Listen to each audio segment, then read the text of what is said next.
Yo, Atlas speaking and welcome to a brand new series on the channel.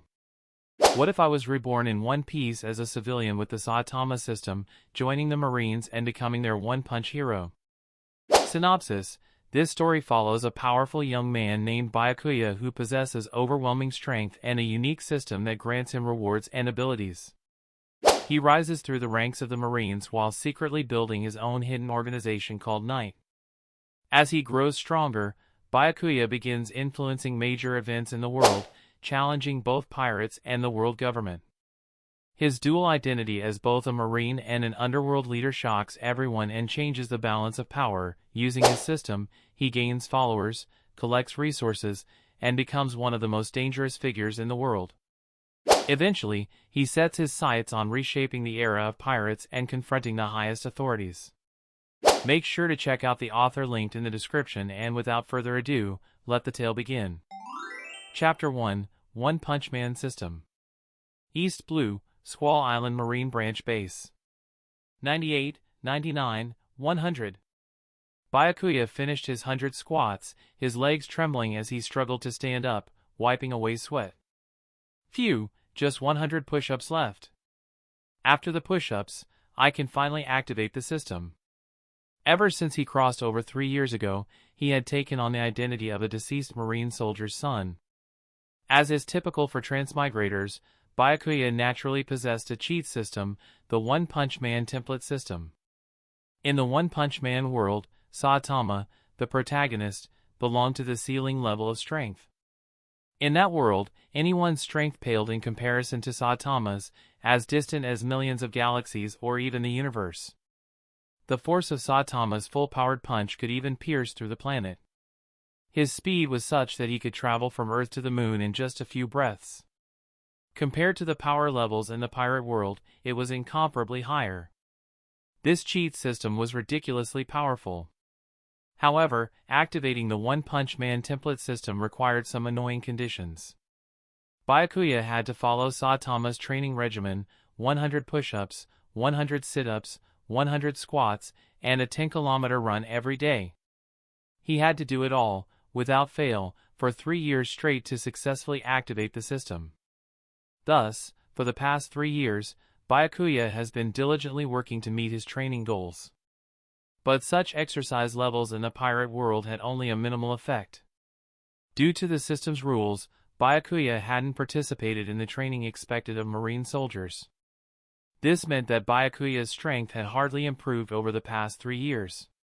Yet, Captain Vaughn, mindful of Byakuya's deceased father and Byakuya's status as a minor, had kept Byakuya stationed at the Marine base, ensuring his safety.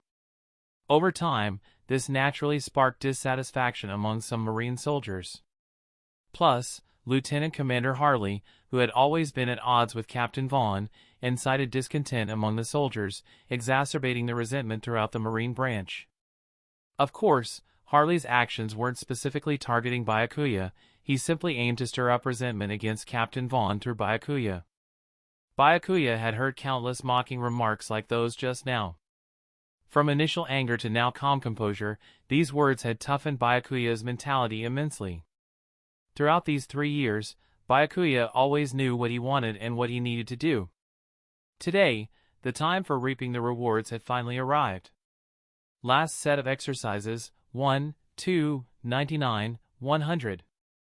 Byakuya took a deep breath, his eyes shining with unusual brilliance, as he completed 100 push-ups with the most standard form. At the same time, an ethereal voice resounded in his mind. Ding! Activate One Punch Man template system. Host: Byakuya. Template: One Punch Man Saitama. Fusion degree: 1%. World power source: 0. Exchange store not yet opened. Hearing the sudden sound of the system, flashes of light flickered in Byakuya's pitch-black eyes. It had finally come. However, what disappointed Byakuya slightly was his assumption that activating the system would grant him Saitama's full power. That was the strength capable of destroying stars. However, according to the system panel, he could only fuse with 1% of Saitama's strength for now. Before Byakuya could dwell too much on it, he felt a surge of immense power bursting forth from within his body, coursing through his entire being. Byakuya trembled all over, instantly losing control of his body, allowing this power to remodel him. His bones were crushed and reshaped, his muscles torn and regenerated. Blood continuously oozed from his pores, quickly soaking his clothes, wrapping him like a cocoon of blood within moments. Apart from his consciousness, every part of Byakuya's body was undergoing drastic changes. Damn it! If I knew it would be this painful, I should have completed it in my room. Intense pain continued to assault Byakuya's nerves, yet he clenched his teeth and made no sound. Byakuya also felt a bit worried. If anyone else were to witness this scene, explaining it would be troublesome. Fortunately, although the transformation process was painful, it was quick. Within just a minute, the transformation was complete, unseen by outsiders. As the intense pain receded, Byakuya now felt a sense of fulfillment like never before, to the point of creating an illusion. Am I invincible? After a moment, Byakuya shook his slightly dazed head and moved his body slightly. Crack! Crack! The cocoon of blood covering his body began to crack continuously, and his bones sounded like firecrackers exploding. This feels amazing. I guess this is what they mean by no pain, no gain. Subsequently, Byakuya cautiously surveyed his surroundings. Seeing no one nearby, he quickly ran back to his room. After washing away all the bloodstains and changing into clean clothes, Byakuya began to contemplate matters regarding the system.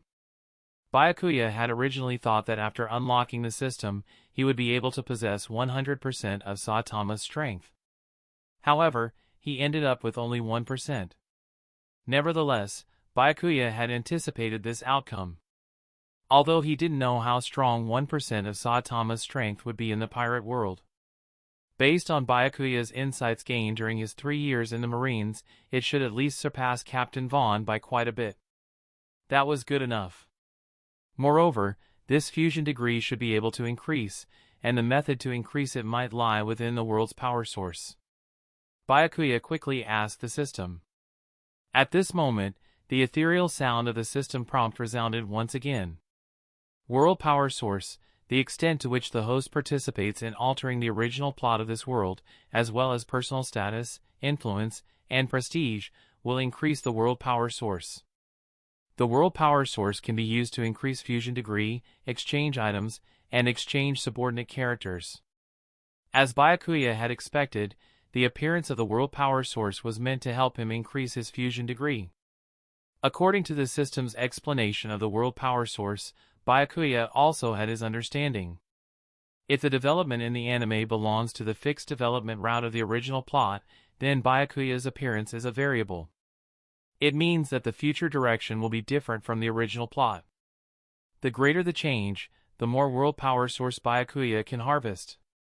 Not only that, Byakuya's status, influence, and prestige are also taken into account. In this regard, the acquisition of a world power source is closely related to every choice Byakuya will make next. A crazy idea popped into Byakuya's mind. If I were to kill a celestial dragon, wouldn't my reputation on the sea skyrocket, allowing me to gain a large amount of world power source? Thinking of this, a terrifying killing intent flashed in Byakuya's eyes. Changing the original plot could also earn me a large amount of world power source. Then what if I killed Luffy? The harvest would be more terrifying. Chapter 2, Accept a Duty. However, just as Byakuya was contemplating, the base suddenly erupted with chaotic noises. Then, the piercing alarm blared suddenly. Through the window, Byakuya saw many Marine soldiers running outside in a panic. Byakuya's originally joyful expression turned serious. On the island, when the alarm sounded, it could only mean one thing: pirates were attacking. As knocking sounded on the door, it was then pushed open, revealing a square-faced middle-aged man. The middle-aged man was nearly 2 meters tall, with a burly build that exuded a sense of oppression. Byakuya was the first to speak, asking, "Captain Vaughn, are there pirates attacking?" Captain Vaughn nodded. "The patrol unit observed pirates heading towards our island, but we don't know which pirates yet." Byakuya, stay inside the marine base for now, to avoid any accidents. Every time pirates attacked the island, Captain Vaughn would always have Byakuya stay inside the marine base. This time was no exception. Byakuya was very grateful to Captain Vaughn for this. If it weren't for Captain Vaughn's care over the past 3 years, he might have died at the hands of pirates long ago. Not to mention activating the system. But such a situation would completely change starting today. He, Byakuya, am now very strong. Captain Vaughn, let me join the battle too. Captain Vaughn's expression turned serious. Don't be reckless. Seeing Byakuya about to speak again, Captain Vaughn softened his expression a bit and continued. Your father died in the hands of pirates to save me. Before he died, he asked me to take good care of you. If something happens to you, how can I explain to your father after I die? Looking at Byakuya, Captain Vaughn's expression was complicated. It was because of the battle 3 years ago that Byakuya's father died at the hands of pirates while trying to save him. His right arm was also cut off in that battle, and his strength was greatly diminished. If Byakuya had been able to participate in marine training normally over the past 3 years, he might have had some self-defense ability when facing pirates. Captain Vaughn wouldn't have opposed it so much. But over the past 3 years, all Captain Vaughn saw was Byakuya's ineffective training. Once encountering pirates, it would likely mean certain death. So he no longer hoped that Byakuya could become a true marine soldier. Captain Vaughn patted Byakuya's head with rough hands and sighed softly. Obey orders, stay obediently in your room. Just as Byakuya was about to explain the situation to Captain Vaughn, a sharp voice suddenly sounded at the door. Sure enough, here you are, Captain Vaughn. Isn't your approach a bit inappropriate? The person who arrived was Lieutenant Commander Harry, tall and with a sinister demeanor. He was the second in command at the Marine base, never quite agreeing with Captain Vaughn's decisions. He almost always went against Captain Vaughn in everything. Meanwhile, the individuals who had previously mocked Byakuya followed behind Harry, their faces full of disdain. As Harry entered the room, he unabashedly scrutinized Vaughn's empty right arm, showing no restraint. Vaughn paid no attention to Harry's almost provocative gaze and sternly asked, Lieutenant Commander Harry, what do you mean by that? Harry looked at Byakuya with a playful expression and said, Captain Vaughn, I remember over these 3 years, you said you didn't let Byakuya participate in battles because he wasn't yet of age, right? Vaughn's expression shifted, seeming to recall something, and he replied solemnly, That's right. Harry clapped his hands together, squinted, and chuckled. Exactly. If I'm not mistaken, Byakuya should have come of age a few days ago, right? Byakuya didn't refute it because what Harry said was indeed true. Seeing this, Vaughn couldn't help but sigh deeply. Seeing the two men silent, Harry continued. So, Byakuya is now at the age to contribute to the Marines, isn't he? Harry looked at Vaughn with a glint in his eyes. He had no grudge against Byakuya, he just wanted to annoy Vaughn. Since Vaughn wanted to protect Byakuya, Harry did everything he could to put Byakuya in danger. It was as simple as that.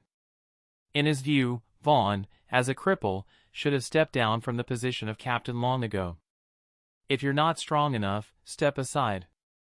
Over the years, by constantly targeting Vaughn, Harry had gradually gained the obedience of some Marine soldiers in the base. If it weren't for Vaughn's sufficient qualifications and his habit of leading the charge against pirates, saving the lives of many soldiers, some older Marine soldiers would have been more inclined to follow Harry. Otherwise, this Marine base would have long been under Harry's control. Vaughn looked uncomfortable, took a deep breath, and said, Harry, I know you want to take my position, but you don't need to keep targeting Byakuya. Harry rudely interrupted, Captain Vaughn, I'm just doing my duty. After hesitating for a moment, Vaughn suggested, How about this? As long as you don't force Byakuya to fight the pirates after this battle is over, I will submit my resignation report to the higher-ups and recommend you to be promoted to captain of the Squall Island Marine Branch. Harry was stunned for a moment, perhaps taken aback by the sudden good news, and asked somewhat incredulously, "Are you serious?" Vaughn nodded slowly as if determined, "As long as you can ensure Byakuya's safety, I can." Before Vaughn could finish his sentence, Byakuya cut in decisively, "I will participate in this battle." "You brat, do you even know what you're saying?" Harry narrowed his eyes, emitting a dangerous aura, like a coiled snake ready to strike, staring fiercely at Byakuya. Vaughn was also startled by Byakuya's words and hurriedly advised, "Byakuya, now is not the time for jokes. You need to understand that facing pirates, even I can't guarantee survival." Byakuya nodded and said, "Captain Vaughn, don't worry. This is my own choice. Besides, I'm already an adult. I can't live under your protection forever. As a marine soldier, resisting pirates is our duty. If even we choose to evade, what will happen to the island's residents?" Hearing this, Vaughn didn't insist further. He knew the child in front of him had truly grown up. "All right, since you're prepared, then join me in resisting the pirates." Then, turning to Harry, he scolded, "Even a just come-of-age kid understands the significance of the Marines better than you. At a time like this, you're still playing tricks. I think you've wasted the past few decades." Harry's face turned livid with anger. He hadn't expected the duck to fly away just as it reached his mouth. Watching the frustrated Harry, Byakuya smiled innocently and said, "Lieutenant Commander Harry, I need to get ready to gather at the pier. Could you please leave my room first?" Harry didn't say anything but gave Byakuya a deep look before leaving. Although this time he didn't force Vaughn to step down, Harry's actions weren't a failure. It's just that he didn't expect Byakuya, who usually seemed insignificant, to speak those words. Harry muttered coldly, "Humph. Since you all want to die, I'll grant your wish." Harry first dismissed his subordinates following behind him, then walked into the shadow of the corner and took out a transponder snail from his pocket, dialing a number. Chapter 3, Conspiracy. After a moment, a very arrogant voice came from the other end of the phone. "Hey, hey, hey! You're calling me now, you're not trying to change the plan, are you?" "No, the plan remains the same, but Vaughn must die in this attack." The voice on the phone became playful. "Ha ha ha, Lieutenant Commander Harry, have you lost your mind? I'm not your subordinate, you have no right to ask me to do anything for you. Besides, what does the competition between you two Marines have to do with me, a pirate?" Although insulted multiple times by the person on the other end of the phone, Harry did not become angry. Instead, he remained surprisingly calm. "If Vaughn is killed, you'll get 60% of what we get." 60%? Are you kidding me? Then how much do you want? The pirate on the other end of the phone was extremely greedy. "I want it all." Even the usually calm Harry was infuriated by the pirate's insatiable greed. Veins popped on his forehead as he gritted his teeth. "Have you gone too far?" The pirate replied casually. "Too far? We can end our cooperation if Lieutenant Commander Harry thinks I've gone too far. I'll take my men and leave Squall Island now. You can deal with Vaughn slowly." With these words, Harry calmed down immediately. Although he despised the pirate's greediness, he now needed the pirate's help to get rid of Vaughn. "All right, it's settled then. Bloodwolf, I hope you won't disappoint me." "Ha ha ha, just prepare your things. If you can't even deal with that cripple Vaughn, then my Bloodwolf pirates will disband directly." After hanging up the phone, Harry glanced sinisterly at Byakuya's room. "You forced me into this." Since things had come to this point inside the room, Vaughn didn't try to persuade Byakuya further. However, since this was Byakuya's first time fighting pirates, some things needed to be explained. When you fight the pirates later, don't recklessly rush in first. Don't come towards my side on your initiative. Byakuya nodded seriously, understanding that as a Marine captain, Vaughn needed to face the strongest enemies among the pirates. Getting too close would only lead to a quick death. But Byakuya was different now than before. Although he hadn't fought directly, based on what he had seen from Captain Vaughn's previous battles, his strength should surpass that of the captain. Thinking back, according to the anime plot, the strongest pirate in East Blue should be Pirate Admiral Krieg, so there shouldn't be any surprises. Even if it's Krieg, with my current strength, I should be able to handle him completely, right? If I unleash my full power, I'll give Captain Vaughn a big surprise. Harry and his men surely wouldn't expect my strength to surpass Captain Vaughn's. It's going to be fun. Oh dear, should I go all out at that time? Should I knock him out with one punch? Or should I throw 2 punches? After I attack, will it raise suspicions from others? This is giving me a headache. Vaughn noticed the constant change in expression on Byakuya's face. He thought that Byakuya must be extremely nervous as he was facing ruthless pirates for the first time. So he spoke up to reassure him, "Don't worry, I'll arrange for other soldiers to look after you. Just be careful, and you'll make it through." But Byakuya was completely lost in thought at this moment and didn't hear what Vaughn was saying clearly. He just subconsciously nodded. Seeing this, Vaughn couldn't help but sigh lightly, feeling guilty. If it weren't for his conflict with Harry, perhaps Byakuya wouldn't have been involved at all, and there would be no need to worry about his safety later. However, Vaughn had made up his mind. If there was a life-threatening situation later, he would die before Byakuya. Only then could he feel a bit better in his heart. Walking to the door and looking back at the still serious Byakuya, Vaughn cleared his throat and said, "Gather at the pier in half an hour. We'll discuss the details then. You don't need to worry too much now." "Oh, okay." Byakuya, who was distracted at the moment, replied absent-mindedly. But Vaughn didn't pay attention to this. As the head of the Marine base, he still had many things to do. After Vaughn left, Byakuya snapped out of his thoughts. Although he felt that his strength surpassed Vaughn's, Byakuya didn't have complete confidence. After all, feelings were just feelings. In the case of a life-and-death battle, if Byakuya found out that his feelings were wrong when he acted, he would have nowhere to cry later. Thinking about this, Byakuya returned to the training ground. The once lively training ground was now empty, with almost all the Marines gathered at the pier. This provided a perfect opportunity for Byakuya to test his strength. Byakuya took a deep breath, and swung his right fist towards the eastern wall with force, leaving a trail in the air. A violent fist wind suddenly appeared, rushing forward.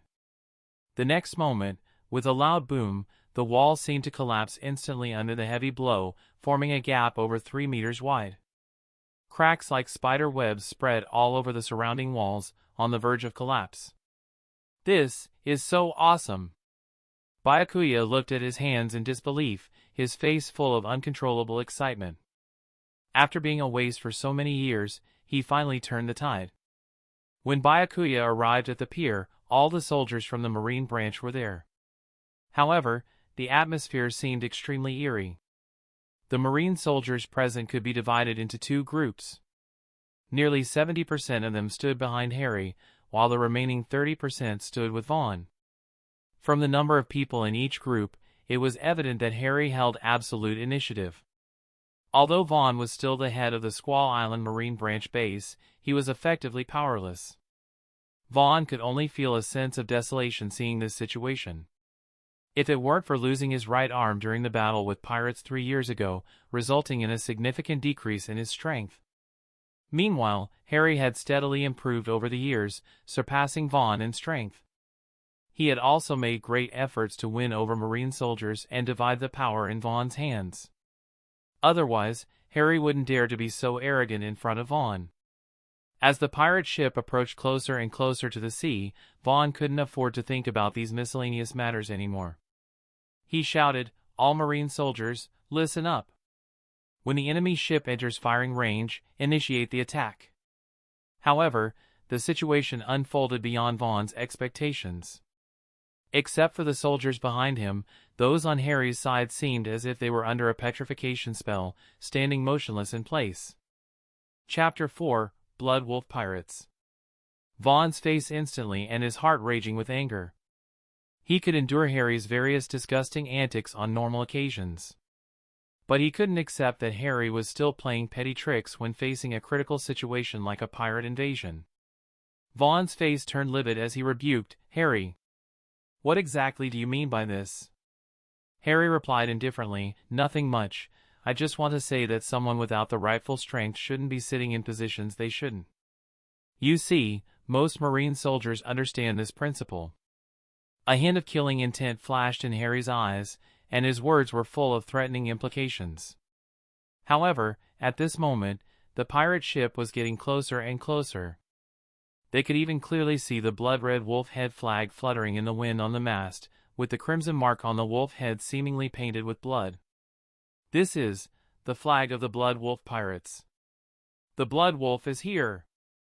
A soldier who recognized the pirate flag exclaimed in panic. With this statement, the rest of the Marine soldiers became panicked, and the entire pier became chaotic.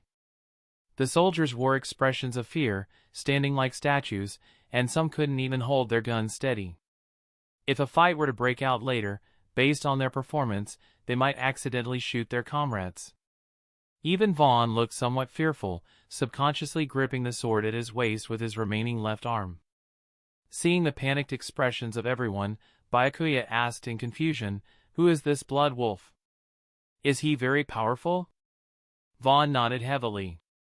"It's not a matter of whether he's powerful or not. This guy, the Blood Wolf, has only been at sea for 3 months, but his bounty is as high as 15 million berries. It is said that he's a Zoan-type devil fruit user, ruthless and merciless. Every town he attacks is completely wiped out, leaving no survivors. Now, we're really in danger." An atmosphere of unease began to pervade the crowd. Byakuya looked at the Blood Wolf pirates on the sea, a pensive glint in his eyes, subconsciously tightening his right fist as he murmured, "A character worth 15 million berries should be able to withstand my punch, right?" One of Harry's followers nervously asked from behind, "Boss, are we not going to take action? This is the Blood Wolf we're talking about. This butcher has never left anyone alive." Harry looked faintly at the questioner, an intense killing intent emanating from him. "What? My words aren't effective anymore?" "No! No!" The follower was instantly drenched in cold sweat, not daring to say another word. Harry's face flickered with uncertainty. He didn't know if he was doing the right thing by taking it this far. But he was clear that if he didn't take this step, he would have no way out. Only with Vaughn dead did he have a chance to become the head of the Marine branch. The sudden attack of the Blood Wolf, combined with the majority of the Marine soldiers not taking action, was all to ensure that Vaughn would die in this battle.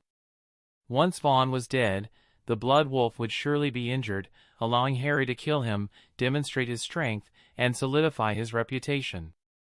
In that case, even if they hadn't acted before, as long as they succeeded in killing the Blood Wolf in the end, no one would have anything to say. It's a win-win plan.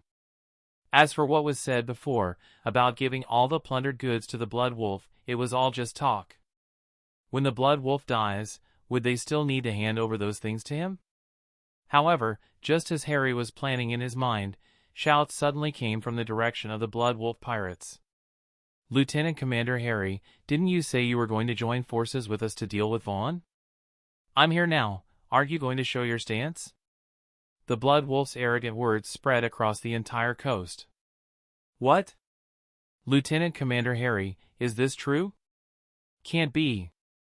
The Marines were in turmoil. "Damn, the Blood Wolf is an idiot." Harry's expression remained unchanged, but he cursed angrily in his heart. If the Blood Wolf hadn't spoken, Harry could have quietly taken advantage of the situation to minimize his losses. But now, everything was exposed. Although the Blood Wolf's current words seem to be sowing discord, everyone has to consider the truthfulness of his words. Vaughn, who understood Harry the most, combined the Blood Wolf's words with what had happened before, almost confirming that 99% of what the Blood Wolf said was true. Vaughn could no longer tolerate it. He stepped forward quickly, grabbing Harry's collar. Staring angrily, he shouted, "Is this true?" Harry grabbed Vaughn's arm with one hand and forcefully shook off Vaughn's right hand. Calmly adjusting his wrinkled collar, he said lightly, "What is true? What is false? Now that pirates are attacking, you doubt me, a fellow Marine, because of the pirate's words? If I said everything the Bloodwolf said was false, would you believe me? Vaughn said in a low voice, I would. As long as you and I work together to resist the Bloodwolf pirates, I can act as if nothing happened. Just as Harry was about to reply, the Bloodwolf's arrogant words came again. Lieutenant Commander Harry, if you don't take action now, I'll leave. Harry's face changed, and he said coldly, I'm not getting involved this time. Harry!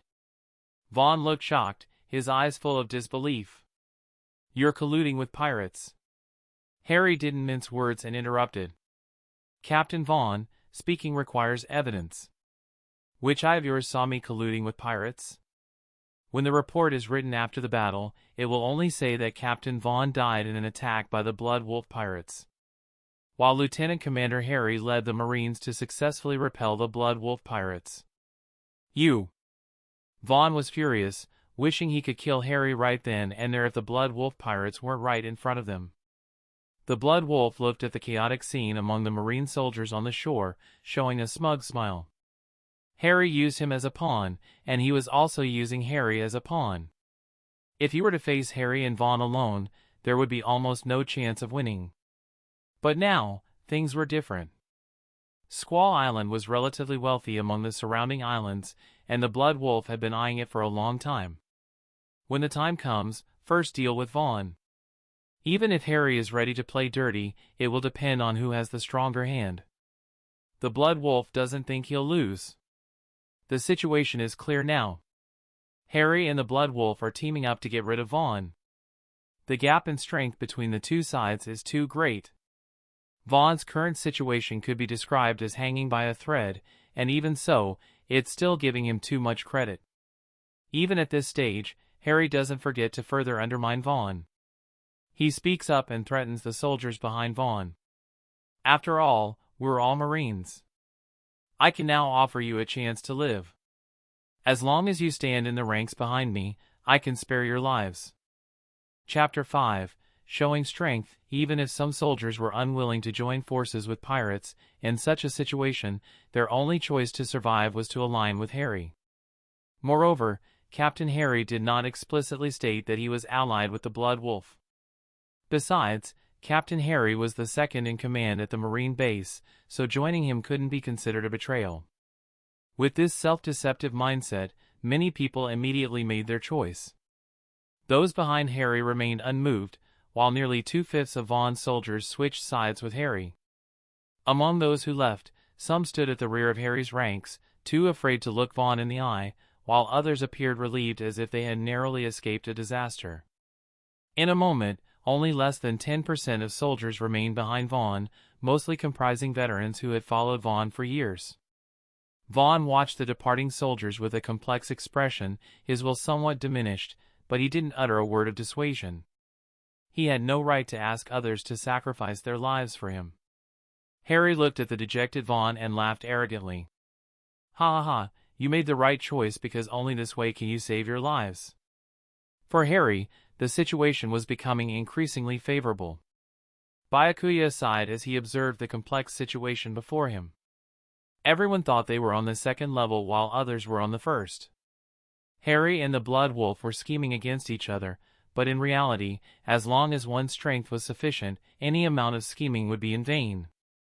At this moment, Harry noticed Byakuya still standing behind Vaughn and couldn't help but taunt. Oh, kiddo, you're still standing by Vaughn's side. Looks like you're not afraid to die. I remember this is your first time in combat, right? Do you know what death tastes like? Have you ever felt a bullet pierce your body? You're young, you have plenty of beautiful youth to spend, no need to follow Vaughn, a dying man. As long as you're willing to follow me, I can guarantee you'll live well, at least, you won't be a short-lived ghost. With a playful expression, Harry looked at Vaughn. Harry knew Vaughn treated Byakuya very well, so if even Byakuya chose to betray Vaughn at a time like this, it would be a heavy blow to him. Vaughn sighed deeply and looked at the somewhat naive Byakuya behind him, unable to bear it in his heart. Harry's right. You're still young, no need to die with me, a cripple. Go join Harry. After I'm gone, Harry won't have any interest in targeting you. You can choose to live a normal life. Harry tempted, that's right. For the sake of your life, you should join me, Byakuya. At least, with me, you'll be able to survive. Listening to the two's words, Byakuya seemed to have made his decision and walked slowly toward Harry. The veterans behind Vaughn muttered under their breath, traitor. Captain Vaughn treated you so well, yet you chose to betray him at such a critical moment. Byakuya, do you think you can survive by siding with Harry? Vaughn looked at Byakuya's retreating figure with a somewhat pained expression, but he also breathed a sigh of relief in his heart, stopping the old men behind him from speaking further. Seeing this, Harry grinned even more triumphantly.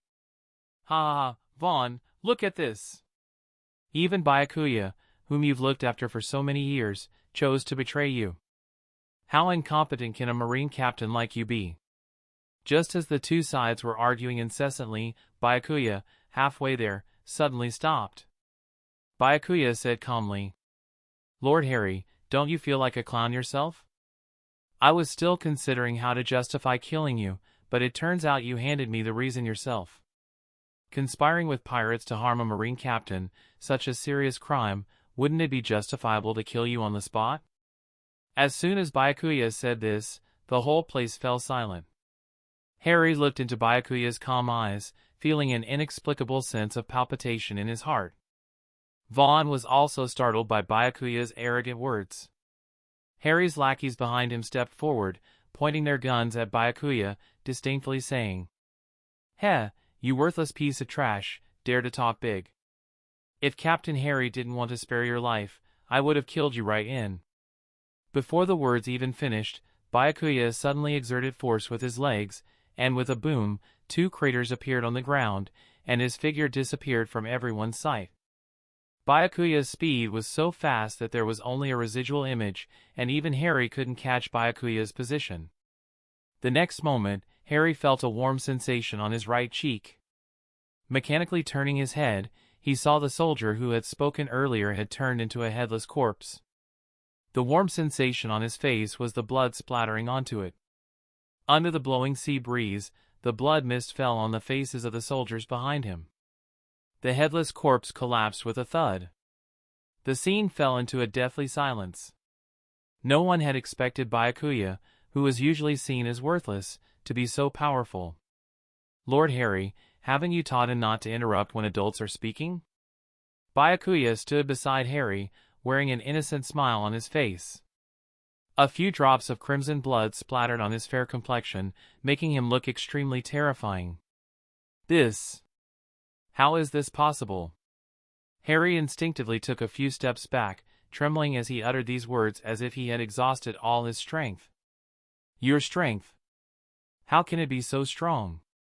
Not only Harry but even Vaughn was dumbfounded now, even once doubting if he was dreaming. With the strength that Byakuya had just displayed, even his prime self probably wouldn't be a match. Hearing this, Harry seemed to understand something and turned to look at Vaughn, his voice sharp. Vaughn! You knew about Byakuya's strength all along, didn't you? So, this was all part of your plan. I didn't expect it. I never expected it. You, who were always brave but lacking in strategy, have learned to hold a trump card. Vaughn was left dizzy by Harry's words, looking bewildered. Is that so? Damn it, did I know about Byakuya's strength all along? Is all this my arrangement? Or am I dreaming now? Not only did Harry think so, but even the old men behind Vaughn had the same thoughts. Captain Vaughn, you hit it well. No wonder the captain didn't stop those people from leaving earlier. It turns out he wanted to see who would choose to leave at a critical moment. It's truly a clever strategy. Frank, didn't you just curse Byakuya as a traitor? Frank glared fiercely at the person who spoke, wishing to kick him on the spot, then quickly explained. I didn't know earlier that this was all Captain Vaughn's arrangement. Ignorance is not a crime. Besides, wouldn't my curse seem more genuine now? Indeed, after witnessing Byakuya's strength, Frank felt a bit guilty, afraid that Byakuya might hold a grudge against him for cursing him. If he came looking for trouble, what should he do? As they continued chatting, the atmosphere gradually eased, no longer facing death as their only option. The situation began to change subtly. Chapter 6: Killing a Traitor. Byakuya's unexpectedly strong display of power caught everyone off guard, but the plan had reached this point, and Harry had to continue regardless. He had no way out now. Harry's voice rang out hoarsely, "Vaughn, I didn't want to take action, but you forced me to." "Forced you? What did I do?" "I didn't even say a damn word, and you blame everything on me. Isn't that a bit unreasonable? Also, you all say it's my arrangement? What a load of crap. I didn't know Byakuya's strength was this strong." Vaughn was completely baffled, still in a state of confusion. Byakuya found Vaughn's confusion amusing, but he didn't intend to explain anything. Let everyone think that he was Vaughn's hidden trump card. That way, even if he showed his full strength, people would only suspect Vaughn and no one would question Byakuya's involvement in the matter. In other words, Vaughn was going to take the fall for this. At this point, Harry understood that if he didn't act now, he would be doomed. So, he ordered his subordinates. "Attack! Take out Byakuya first."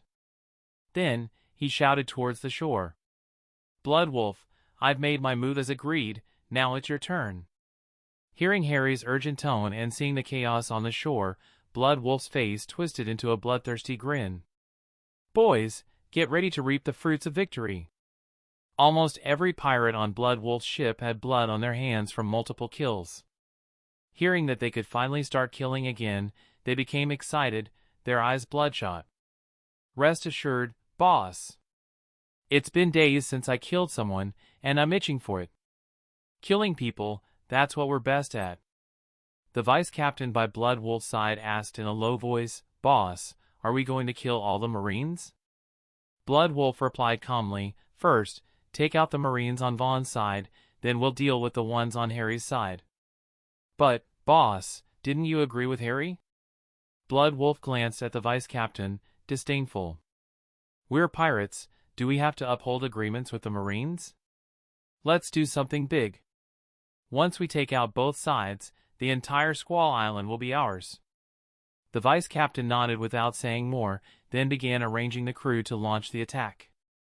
On the shore, under Harry's command, hundreds of Marine soldiers aimed their guns at Byakuya in the center. The sight of hundreds of dark gun barrels was enough to make anyone feel apprehensive.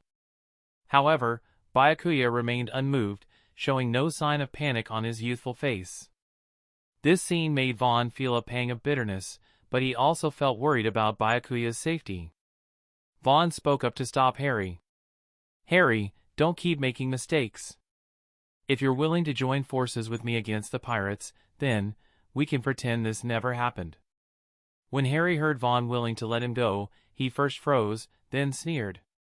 "Vaughn, do you think you've won? I didn't expect Byakuya to be this strong, you've hidden it well." Vaughn, hearing this, glared at Harry without hiding his irritation, thinking to himself, "I've hidden it? Screw that! Who's hiding from whom? But I have nearly 300 soldiers on my side, plus myself, taking out Byakuya shouldn't be a problem. With the Bloodwolf pirates on my side, there's no way I'll lose. You're still as stupid as ever to suggest surrendering." Seeing Harry's determination and looking at Byakuya, who was heavily surrounded, Vaughn knew he couldn't wait any longer. Byakuya had to be rescued before the Bloodwolf pirates landed. Otherwise, facing attacks from both sides would be impossible to withstand. "Get ready to act. We must find a way to rescue Byakuya before the Bloodwolf pirates attack." Frank and the others stopped joking around, their expressions becoming serious. Harry quickly backed away, creating distance between himself and Byakuya, and sneered. "Kid, you're strong, even stronger than me, but no matter how strong you are, you can't beat over 300 of us." Harry bellowed, "Attack!" Over 300 soldiers simultaneously fired at Byakuya, the dark gun muzzles emitting dazzling flashes of light, and countless bullets surged toward Byakuya like a torrent. But to everyone's astonishment, Byakuya was as agile as a snake, dodging past countless bullets. "Monster!" He's not human, he can't be Byakuya. The soldiers who had betrayed hadn't seen anything like this before, each one petrified by Byakuya's display. In what seemed like the blink of an eye, Byakuya appeared in front of Harry, sneering. Numbers mean nothing in the face of absolute strength. Harry, seeing the strength Byakuya before him, was greatly alarmed, but his years of combat experience prompted a response. Harry drew his sword from his waist and swung it down heavily, gritting his teeth. "Kid, are you asking for death?" Byakuya raised his left hand and grabbed the sword directly, taunting. "Why do I feel like the one looking for death is you?" Harry's muscles bulged as he tried to pull the sword from Byakuya's hand. But it seemed like the sword had taken root in Byakuya's hand. No matter how hard Harry tried, it wouldn't budge, leaving Harry red-faced with frustration. "Do you want it?" Byakuya's face was full of smiles. With a sudden force from his left hand, he directly crushed the sword body, and sharp fragments flew in the air. With the sword suddenly shattered, Harry didn't have time to react, and his body fell backward. "Then I'll give it back to you." Byakuya selected a larger piece from the airborne fragments with his right hand, muscles tense, and threw it directly at Harry. The shard was as fast as a flash of light, piercing through Harry's body in an instant, leaving a crater nearly a meter deep when it hit the ground. The ground trembled slightly, and smoke filled the air. When the smoke cleared, Harry lay lifeless on the ground. A wound the size of a bowl opened in his chest where his heart was, his eyes wide open, a look of fear mixed with incomprehension on his face. Perhaps until the moment of death, he still couldn't understand why, with Byakuya's strength, he had endured 3 years of humiliation without revealing his true power. Until today, when he chose to unleash his strength. Unfortunately, no one would answer this question for him. But perhaps it was a good thing for Harry. If he knew that Byakuya had indeed been a waste for the past 3 years, without any strength, it would be a different story. It just so happened that he successfully activated his power today, gaining immense strength. Yet, he chose to join forces with the Bloodwolf pirates to go after Vaughn at this moment, running straight into Byakuya's trap. It was just like a stroke of luck.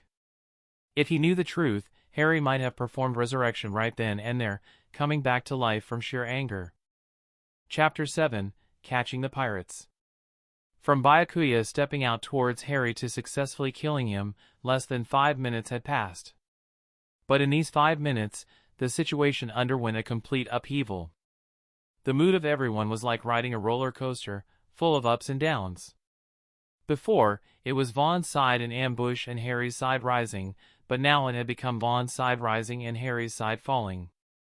Seeing Byakuya kill Harry in a matter of seconds, even the Bloodwolf pirates, known for their bloodthirstiness and cruelty, couldn't help but gasp in shock. They cursed inwardly, "Can't Harry investigate properly first? Now he's implicating us. Serves him right to get killed." The Bloodwolf pirates knew deep down that with Harry dead, they might not stand a chance against Byakuya's strength alone. With Vaughn still around, going up against him would only lead to certain death. Seeing the unfavorable situation, the Bloodwolf pirates didn't hesitate for a moment. They immediately ordered loudly, "Quick, turn around, and get out of here."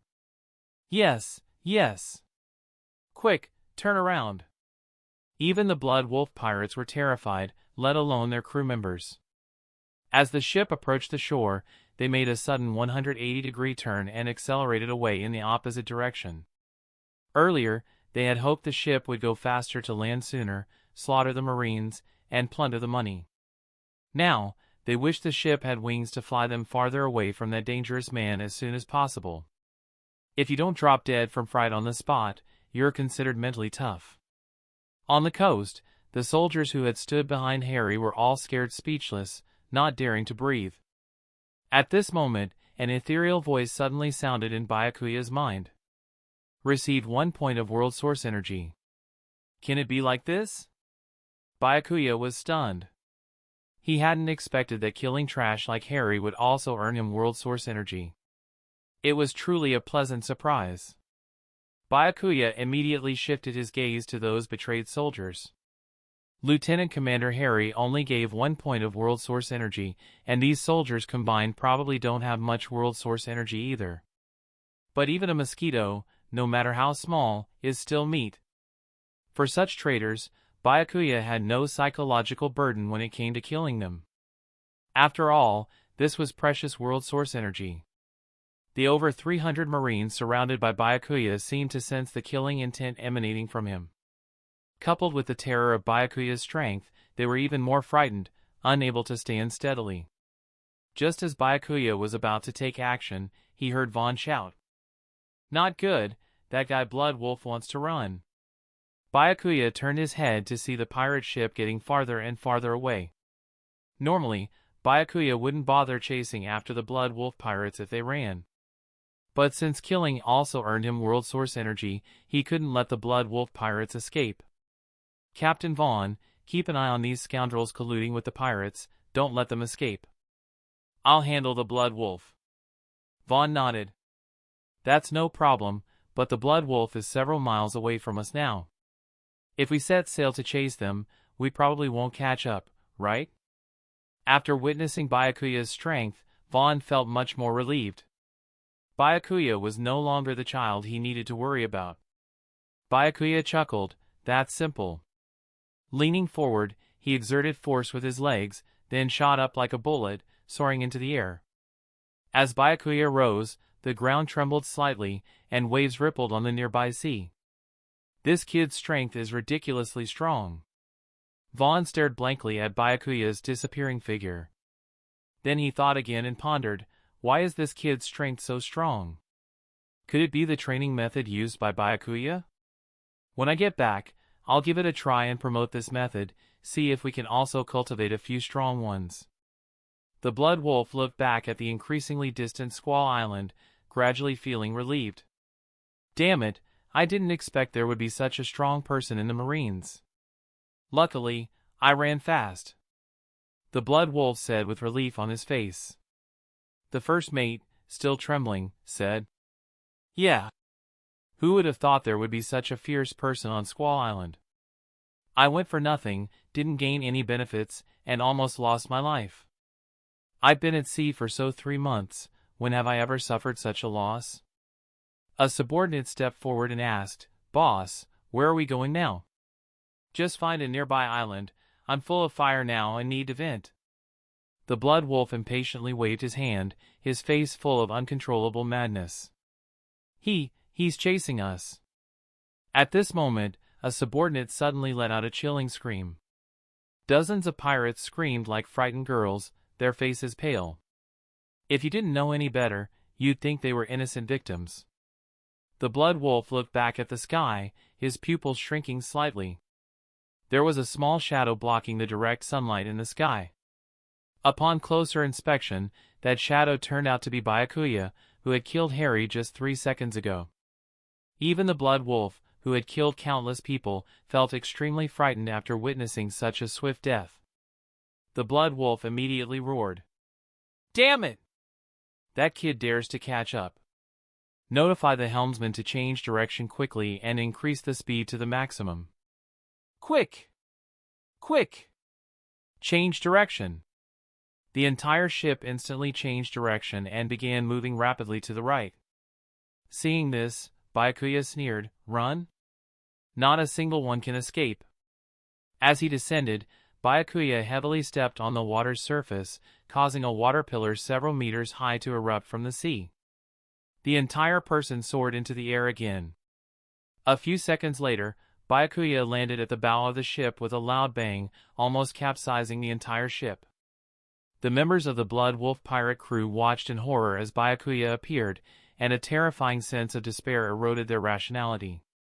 With each step Byakuya took, the pirates retreated in panic, their faces filled with fear. Each step felt like it was crushing their hearts, leaving them trembling in fear. "Don't come any closer. If you come any closer, we'll fight back." The Bloodwolf pretended to remain calm and said, "What exactly do you want to do? I haven't attacked any of you. Why are you relentlessly pursuing us?" Byakuya smiled. "Because you are all valuable treasures." "Treasures?"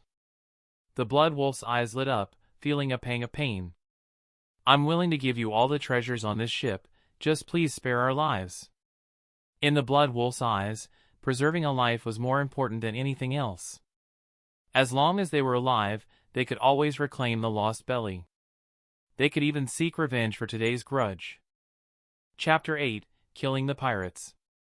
If possible, the Bloodwolf even wanted to bring out all the treasures, quickly letting Byakuya leave his ship. In the eyes of the pirate crew, Byakuya shook his head slowly and said, "No, for me, your greatest treasure is not belly, but your lives." As he spoke, a residual image flashed by, and several pirates in front instantly burst into a mist of blood. The Bloodwolf immediately roared, "Brothers, attack!" Knowing that Byakuya would not spare them, all the pirates erupted with the ferocity they had suppressed before, rushing towards Byakuya in a frenzy. Without hesitation, the Bloodwolf also activated his devil fruit ability, transforming into his werewolf form, his strongest state. His body swelled up like a balloon, bursting all the clothes on him. His grayish-white fur grew wildly, covering his entire body except for a pair of amber vertical pupils, giving him an extremely eerie appearance. His 10 fingernails were over 30 centimeters long, resembling 10 daggers, shimmering with a dazzling cold light in the sunlight. However, instead of joining his subordinates in the attack, he let them consume Byakuya's strength first, waiting for the right moment to strike. With each punch Byakuya threw, a pirate fell dead on the spot, unable to stop him for a moment. When Byakuya appeared in front of the Bloodwolf, the deck was littered with scattered bodies in disarray. The floor was soaked with blood, resembling a hellish scene. The Bloodwolf watched as Byakuya approached and didn't immediately attack, but instead pleaded bitterly, "What do you want from me? As long as you spare me, I'm willing to cooperate with you and hand over all the treasures we plunder every time. I've said it before, for me, your life is the most valuable." Byakuya approached closer, the smile on his face as innocent as a neighbor boy, making him seem harmless. Knowing he was no match, the Bloodwolf could only make a desperate attempt in this situation. "Since you're not willing to spare me, then just die for me." The Bloodwolf struck first, pushing his claws forcefully into the ground, directly piercing through the deck. His body suddenly appeared to the left of Byakuya, his right hand's sharp wolf claws drawing 5 silver-white arcs toward Byakuya at an extremely bizarre angle. "Die for me," the Bloodwolf snarled. Byakuya narrowed his eyes, feeling a chill on his skin for a moment, accompanied by a tingling sensation like needles. "It seems that this 1% of my strength can only provide some self-defense capabilities in the weakest East Blue. I must quickly improve my fusion ratio." As the wolf claws passed through the side of Byakuya, there was no obstruction at all, piercing through his body directly. However, the Bloodwolf's anticipation of blood splattering everywhere did not happen. Is this guy's afterimage? Where did he hide now? A horrifying thought suddenly crossed the Bloodwolf's mind, and then, as if seeing a ghost, he desperately tried to leave his previous position. Only hearing the cold voice of Byakuya behind him, devoid of any emotion, Byakuya's eyes devoid of any emotion, he said calmly, "I hope your value can be a bit higher." At this moment, the Bloodwolf deeply experienced how vast the gap in strength between them truly was. The Bloodwolf didn't even have time to react, his chest had already turned into a gaping hole, blood and flesh flying everywhere. Only after killing the Bloodwolf did Byakuya have the mind to look at the system prompts constantly ringing in his mind. Gained world source energy 0.01 point. Gained world source energy 0.02 points.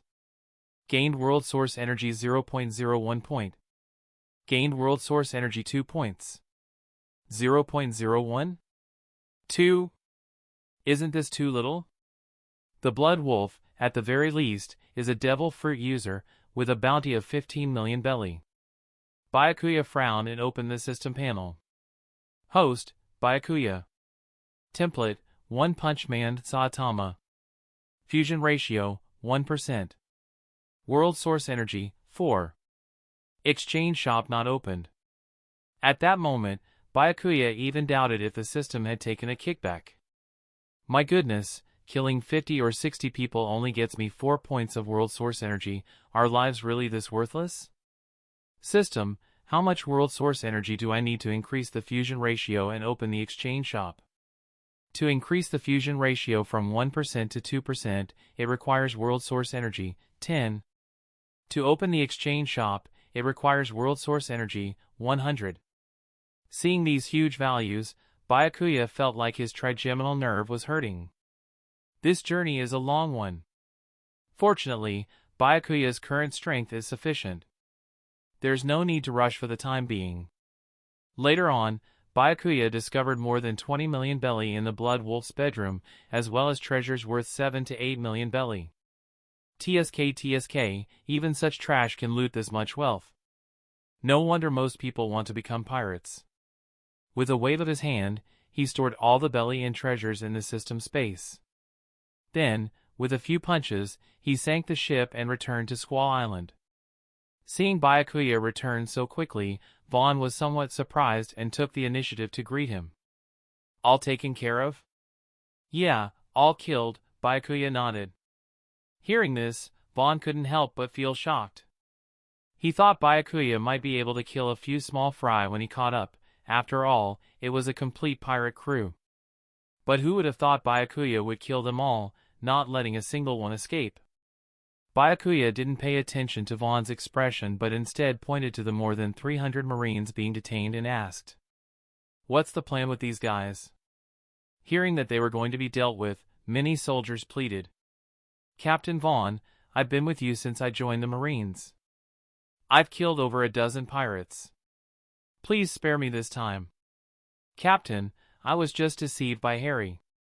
I was confused for a moment and followed him. Give me another chance.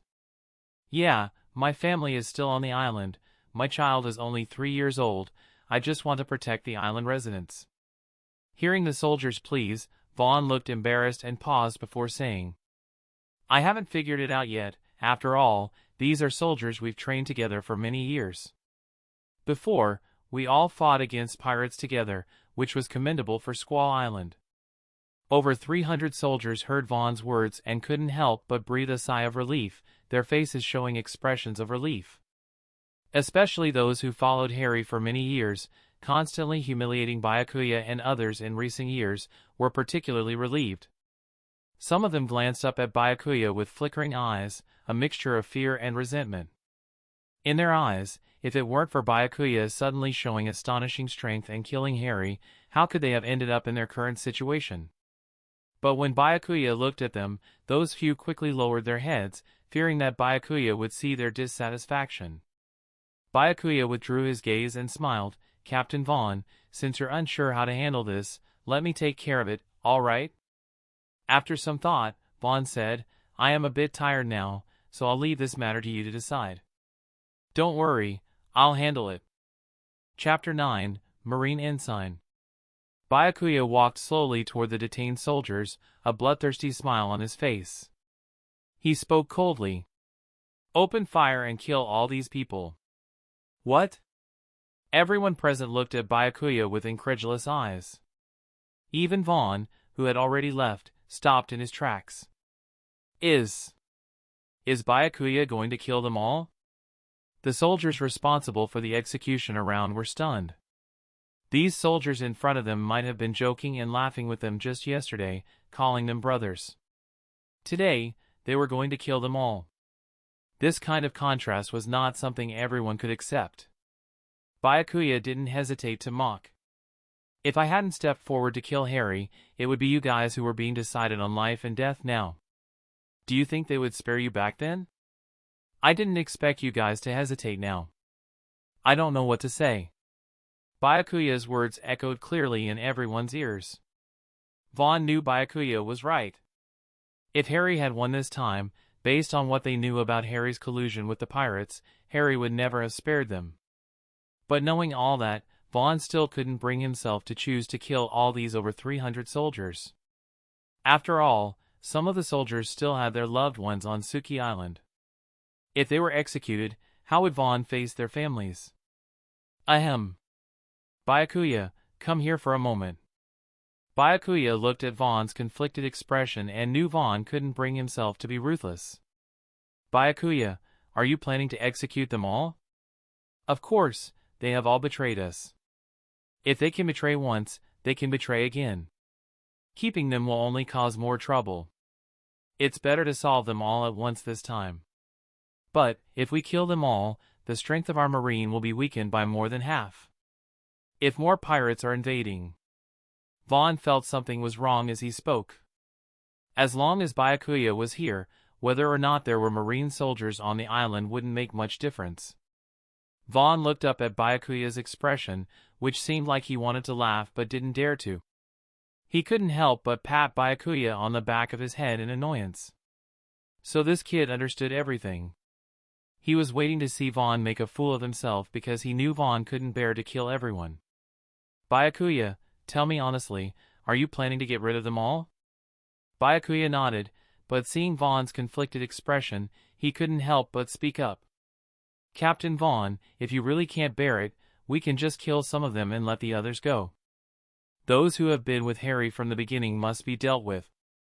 As for those who chose to follow Harry before, we can give them a chance to redeem themselves. What do you think? Vaughn thought about it for a moment and felt that this approach was relatively reasonable. After all, people always had to pay the price for their choices. After Byakuya left, Vaughn quickly blew on his slightly swollen right hand and grimaced in pain. This kid's back head is damn hard, it hurts like hell. Byakuya deliberately made a plea to Captain Vaughn in front of the detained soldiers, so he was willing to spare those who followed Harry later. This made those soldiers couldn't help but feel grateful to Vaughn, promising to obey his orders in the future. This made Vaughn happy but also somewhat relieved. After all, it was a kindness from Byakuya. Now, the remaining detained individuals were all in panic. Some even stood up to resist. Brothers, since we're all going to die anyway, why not fight BA? Bang! A bullet pierced through the speaker's mouth, instantly killing him. Byakuya tossed the gun, still emitting wisps of smoke, to the soldier next to him. Kill them all! With Byakuya's command, the soldiers, albeit with some reluctance in their eyes, raised their guns. They aimed at those who were their comrades just an hour ago. The sound of gunfire was deafening, and blood blossomed everywhere. The system's notification sounded as well. Obtained world source energy, 0.01 point. Obtained world source energy, 0.02 point. Obtained world source energy, 0.03 point. This is because they were the ones I ordered to be killed, so it also counts as world source energy, even if I didn't personally do it. With that said, the operability is too broad. Host, Byakuya. Template, One Punch Man Saitama. Integration degree, 1%. World source energy, 6. Exchange store not open. In less than a day, I've gained 6 points of world source energy, which is quite a harvest. Byakuya closed the system panel silently. It was time to plan for the future. When he first obtained the system and learned how to obtain world source energy, Byakuya had already made some calculations in his mind. After experiencing this day, Byakuya became even more determined about his future path. That is, to become stronger and to seize power. He aimed to become the most powerful figure in the entire pirate world. Any dissenters would be subdued with just one punch. With a single word, he could decide the fate of countless people. Only by doing so could Byakuya obtain more world source energy. Currently, Sama had yet to appear. The most prominent figures in power on the surface were the 5 elders and the celestial dragons who claimed to be gods. However, Byakuya didn't see it that way. As the saying goes, might make right. Which celestial dragon would dare to flaunt their power in front of the 4 emperors? The reason why the 4 emperors could roam freely in the New World was because of their formidable strength. However, the most powerful force was not the 4 emperors' pirate crews, but rather the marines controlled by the world government. One marine could easily match 2 pirate crews of the 4 emperors. Yet, such a massive military force could only obey the commands of the world government. It was truly a waste. With this in mind, a terrifying gleam flashed in Byakuya's eyes. If he was going to do something, he would do something big. He needed to find a way to control the entire Marine force. The next day, in the early morning, Vaughn gathered all the Marine soldiers on the training ground. In front of everyone, he announced Byakuya's promotion to the rank of Marine Ensign.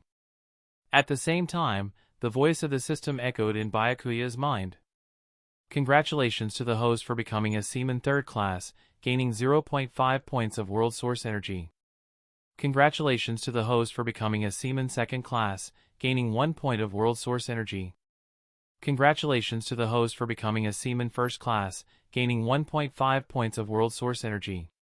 Congratulations to the host for becoming a Petty Officer, gaining 2 points of World Source Energy. Congratulations to the host for becoming a Chief Petty Officer, gaining 3 points of World Source Energy. Congratulations to the host for becoming a Warrant Officer, gaining 5 points of World Source Energy. Congratulations to the host for becoming a Marine Ensign, gaining 10 points of World Source Energy. Jumping 7 ranks in a row, he gained a total of 23 points from World Source Energy. This sudden wealth further strengthened Byakuya's determination about his thoughts from yesterday.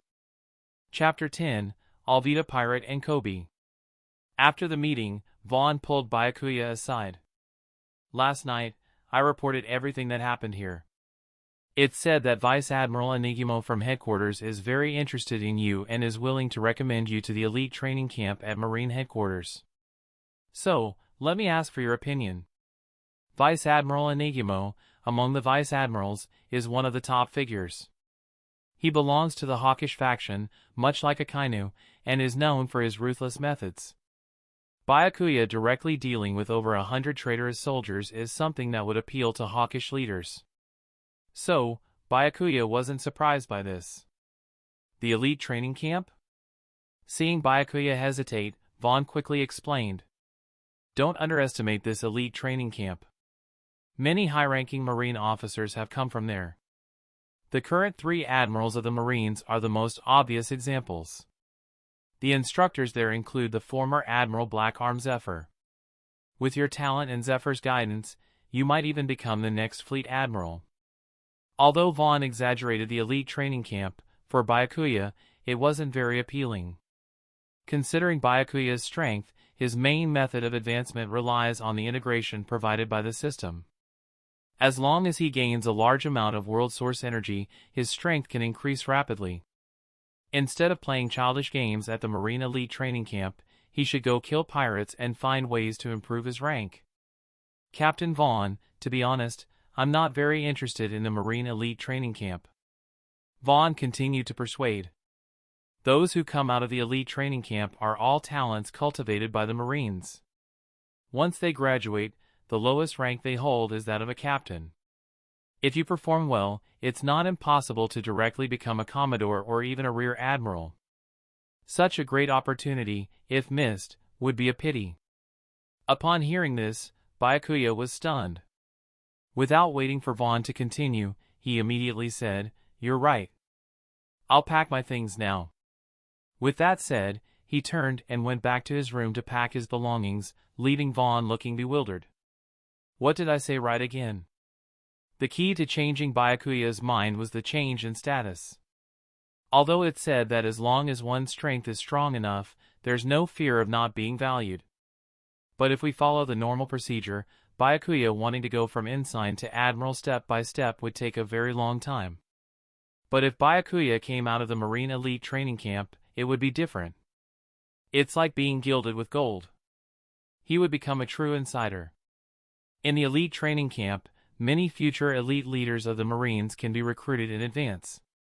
This is also very important for achieving the ultimate goal. It can be said that this invitation from Vice Admiral Enigmo came just at the right time. The earlier you enter the new world, the sooner you can experience the strength of various top-tier players in the sea. At that time, it's each to their own. On the boundless sea, a small boat drifted alone. Byakuya sat at the bow of the boat, sighing with some regret. Why didn't I bring someone who knows navigation when I left? Because the candidates for the elite training camp need to gather first in Logetown. So, Byakuya embarked on his voyage for this reason.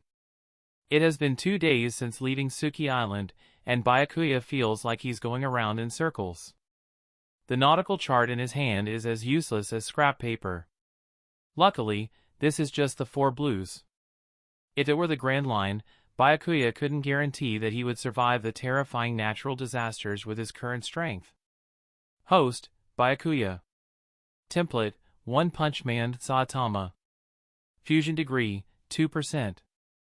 World source energy, 18. Fusion degree 2% to 3%, requires spending world source energy, 20. Opening exchange shop requires spending world source energy, 100. Boredly looking at the current attribute panel, Byakuya feels that there is still a long way to go in the future. I only need 2 more points of world source energy. If only there were some pirates around. Byakuya silently wishes. Perhaps the heavens heard Byakuya's wish.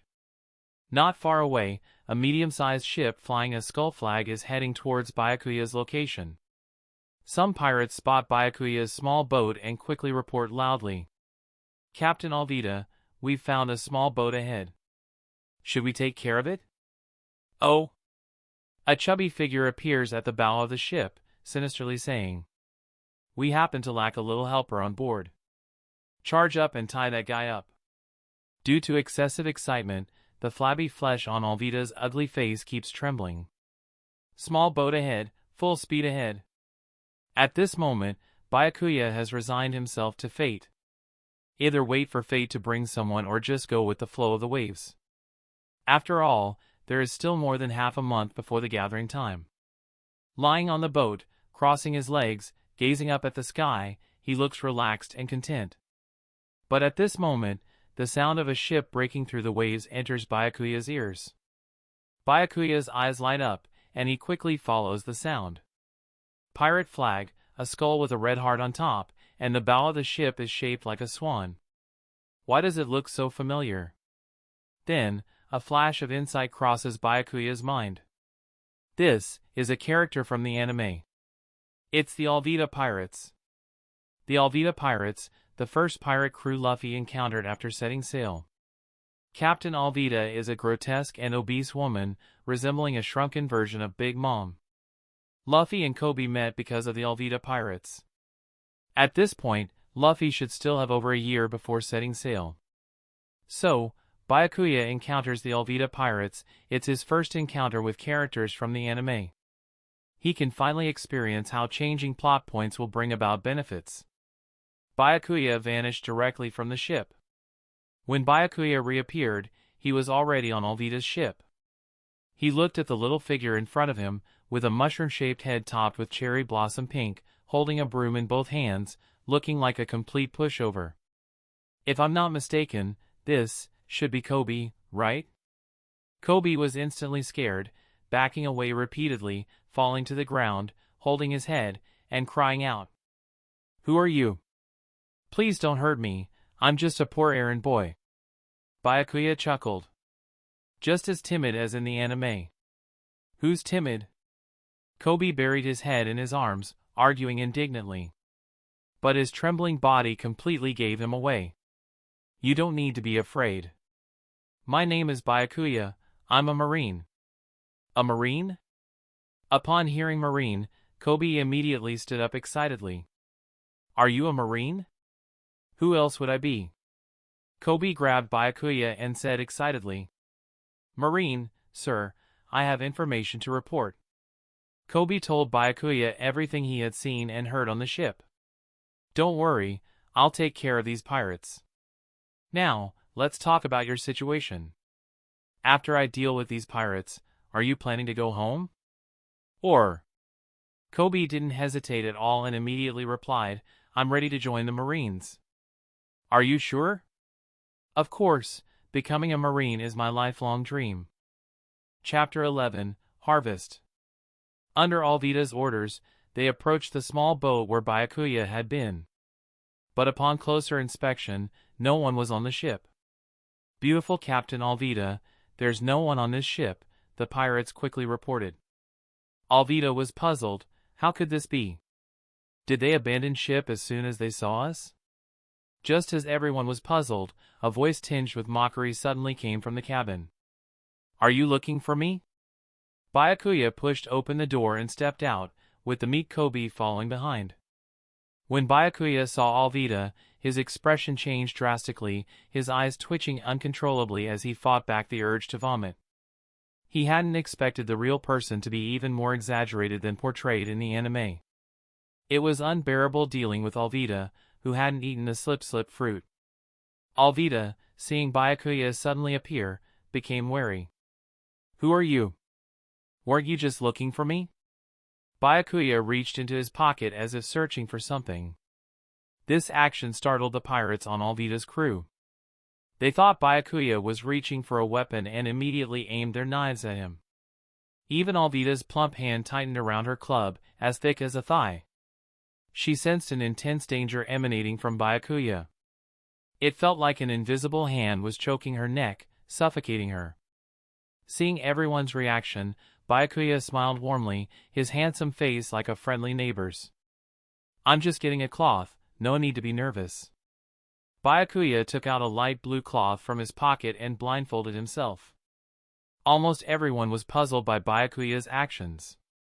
Blinding his eyes before a fight was something they had never seen before. "Big brother Byakuya, what do you mean?" Kobe was also confused. "It's nothing, I'm just afraid that if I start fighting later, I'll vomit looking at that ugly fat face," Byakuya said casually, then took out a pair of white gloves from the system space. The gloves covered 2/3 of the forearm, similar to Saitama's gloves. Although it was satisfying to punch enemies, the feeling of blood sticking to his hands was hard to accept. So Byakuya was smarter this time. Before leaving, he spent 2 million berries to order 10 pairs of white gloves. Made from Sea King's skin, they were resilient and elastic enough to prevent blood from seeping in and touching his skin, perfectly meeting Byakuya's current needs. "Who are you calling ugly?" Alvida's already grotesque face became even more hideous, making it even harder to accept. "Go, boys, get him. I'll twist his head off," Alvida ordered, and nearly 100 underlings rushed forward. Seeing this, Kobe instinctively closed his eyes, afraid to see the scene of bloodshed. But then, he heard Byakuya's undeniable voice. "Open your eyes. If you can't even handle a scene like this and still want to be a decent Marine, you might as well go back to being a regular person." Kobe trembled as he opened his eyes a crack, witnessing a scene he would never forget for the rest of his life. Facing the onslaught of numerous pirates, Byakuya didn't retreat but instead advanced. A chilling blade flashed toward him, but Byakuya sidestepped and punched through the pirate's chest from behind. Blood splattered, some droplets even landing on Kobe's face. With a single punch, Byakuya's fierce fist wind pierced through over a dozen pirates, scattering flesh and blood, and leaving corpses strewn across the ground. Kobe murmured, "Are all Marines this powerful?" Byakuya's brutal attack instantly subdued the remaining pirates. Even Alvida herself stood frozen in place, nearly dropping her club. Fear swept through everyone's hearts like a raging storm. The power gap was enough to instill despair in anyone. With each step Byakuya took forward, the other pirates retreated 2 steps. Seeing this, Byakuya chuckled, "Since you won't attack, I'll do the honors." His seemingly sunny smile belied a chilling cruelty, sending shivers down everyone's spines. Before anyone could react, a series of screams rang out, and the pirates vanished into thin air as if evaporated. Alvida's entire body trembled, her legs as heavy as lead, unable to move an inch. From setting sail until now, she had claimed the lives of dozens, but this scene of hell on earth chilled her to the bone. In moments, only 3 people remained on the entire ship: Byakuya, Kobe, and Alvida. Byakuya specifically left Alvida for last, not out of any particular preference, but rather to experiment. Given that both Alvida and Kobe were well-known characters in the anime, Byakuya wanted to see which method would yield more world source energy, sparing or killing a character. Unfortunately for Alvida, she was the one chosen to be killed. Blame it on her not having eaten the slip fruit yet. Alvida swung her club desperately, finding solace only in the feeling of wielding it. The massive club, carried by powerful winds, slammed towards Byakuya. With no hesitation, Byakuya shattered the club with a single punch and sent Alvida flying, hoping she'd come back in her next life looking a bit more normal. The system prompt sounded once again. Received World Source Energy, 0.01 point. Received World Source Energy, 0.02 point. Received World Source Energy, 0.01 point. Received World Source Energy, 1 point. Ding! Congratulations, host, for killing Alvida, successfully altering the storyline. Alvida battles Luffy, Alvida allies with Buggy's pirate crew, etc. Received World Source Energy, 30 points. With 30 points, it's quite a drop compared to Kobe's 50 points. However, in the anime, Alvida's role is much smaller compared to Kobe's, so it's understandable. Byakuya untied the light blue cloth and discarded it along with the blood-stained white gloves on his hands onto the ship. Encountering Alvida's pirate crew, Byakuya directly harvested 82 points of World Source Energy. It could be considered a great harvest. Host, Byakuya. Template, One Punch Man Saitama. Fusion Degree, 2%. World Source Energy, 100. Fusion Degree 2% to 3%, requires 20 points of World Source Energy. Opening Exchange Shop, requires 100 points of World Source Energy. Looking at the system panel, Byakuya found himself in a dilemma again. With exactly 100 points of World Source Energy, he could either open the Exchange Shop or increase his Fusion Degree by several points. After much hesitation, Byakuya chose to increase his Fusion Degree. After all, every point increase in Fusion Degree would bring about a drastic change in Byakuya's strength. Moreover, in Byakuya's original plan, there was something he had to try. If successful, it would yield tremendous World Source Energy for Byakuya. But if things didn't go smoothly, Byakuya would need enough power to help himself escape. Chapter 12, Kokoyasi Village. Looking at the current World Source Energy, Byakuya gritted his teeth and reluctantly spent 60 points on World Source Energy. Fusion Degree 2%, 3%, requires 20 points of World Source Energy. Fusion Degree 3%, 4%, requires 40 points of World Source Energy. The current system panel is as follows. Host, Byakuya. Template, One Punch Man Saitama. Fusion Degree, 4%. World Source Energy, 40. Fusion Degree 4%, 5%, requires 80 points of World Source Energy. Opening Exchange Shop, requires 100 points of World Source Energy. Byakuya clenched his fists, feeling the powerful energy surging within his body. This sensation was enough to engulf him, making it hard to resist. After looting all the wealth from Alvida's pirate crew and taking some provisions and fresh water, Byakuya returned to his original small boat with Kobe. After all, Alvida's ship was in a sorry state after the battle, and the deck was in a terrible mess. If they were to tidy it up, they would probably be half dead from exhaustion. Upon returning to the boat, Byakuya realized that he might have acted too hastily. He hadn't left a navigator to guide the way. Looking at Kobe beside him, Byakuya asked with regret, "Kobe, can you understand navigation charts?" Taking the navigation chart, Kobe furrowed his brow and replied earnestly, "I've learned a bit about this before. The navigation chart for the East Blue should be fine." Byakuya breathed a sigh of relief and said, "That's good. Can you check how far we are from Logtown now?" "I estimate it's still about 10 days away." 10 days? But when I left, they said it only takes 8 days from Squall Island to Logtown, right? After hearing this, Kobe began carefully searching for the location of Squall Island on the map. Then he said, "If I'm not mistaken, you've set off in the wrong direction." "Damn it!" "So, what's the nearest island to us now?" "It's the island of Dawn and Konomi." Byakuya's eyes gleamed as if he saw World Source Energy and the adorable Nami waving to him. "Wait, Nami seems to be underage now. That's too wicked. I must dispel such wicked thoughts." Then let's go to the island of Dawn and Konomi. With Kobe, the semi-navigator, Byakuya's subsequent navigation went much smoother. In less than half a day, they successfully reached Kokoyasi village. Byakuya leaped off the ship and said to Kobe, "Stay on the ship, and don't wander around." Stepping onto the soft sand, feeling the warm sunlight. It must be said that the environment in the world of pirates is quite nice.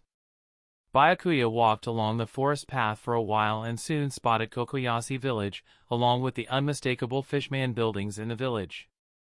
Byakuya squinted and smiled. "My world source energy, get ready for Daddy's favor." Just as Byakuya was about to charge straight to the fishman base, a crisp and pleasant voice suddenly came from not far behind. "Hey! Who are you and what are you doing in our village?" This voice sounded familiar. Byakuya turned around and was greeted by a head of orange hair and a fair, adorable face. Those lively eyes stared straight at Byakuya without a hint of fear. On the exposed left shoulder was a tattoo. If Byakuya wasn't mistaken, the person who suddenly appeared in front of him should be Nami, the navigator of the Straw Hat Pirates. What a coincidence! As Byakuya assessed Nami, she was also sizing him up. Nami had just buried the stolen money and happened to see Byakuya when she came out of the forest. When she saw Byakuya planning to enter Kokoyasi village, she hurriedly spoke up. After all, the village belonged to the fishmen. If the fishmen saw a stranger, they would probably kill the person on sight. Nami continued persuading, "You'd better leave this island early. It's very dangerous in the village." Byakuya knew Nami was kind-hearted and was concerned for him, so she advised him to leave. However, the danger in Nami's eyes wasn't much of a concern for him.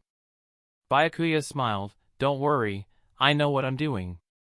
Seeing Byakuya's handsome face and warm smile, Nami's cheeks turned slightly red, and her voice unconsciously softened.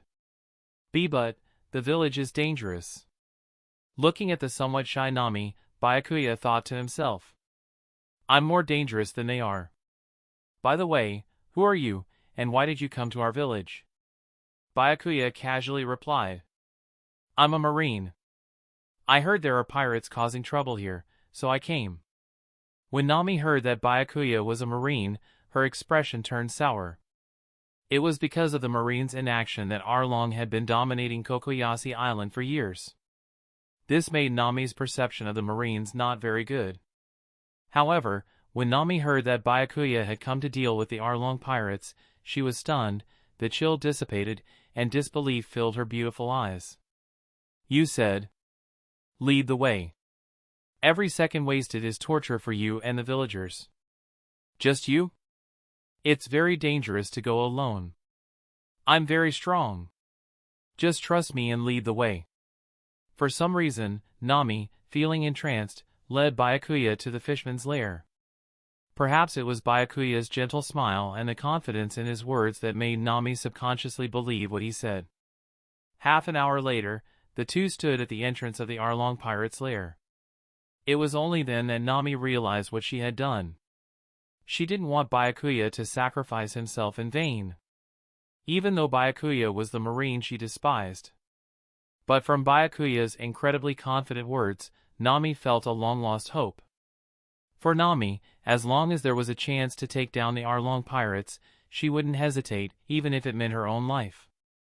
After much hesitation, Nami asked, "Since you dare to come alone to take down the Arlong pirates, you must be very strong, right? And your position in the Marines must be high too?" "In the Marines, the stronger you are, the higher your position, that's common knowledge on the high seas." Byakuya didn't directly answer, "Is this where the Arlong pirates stay?" Nami subconsciously nodded. "Then that's enough." Byakuya put on his gloves, braced against the wall with one hand, and exerted force. Spiderweb-like cracks spread across the wall hundreds of meters long. In Nami's terrified eyes, the wall collapsed with a thunderous roar, the sound echoing throughout Kokoyasi village. Countless villagers came out to see what had happened, especially when they realized the sound came from the direction of the Arlong pirates' lair. They grew even more worried. They feared the Arlong pirates might target the villagers again. Byakuya stepped over the rubble of the collapsed wall and said calmly, "My name is Byakuya, and my current rank is Marine Ensign."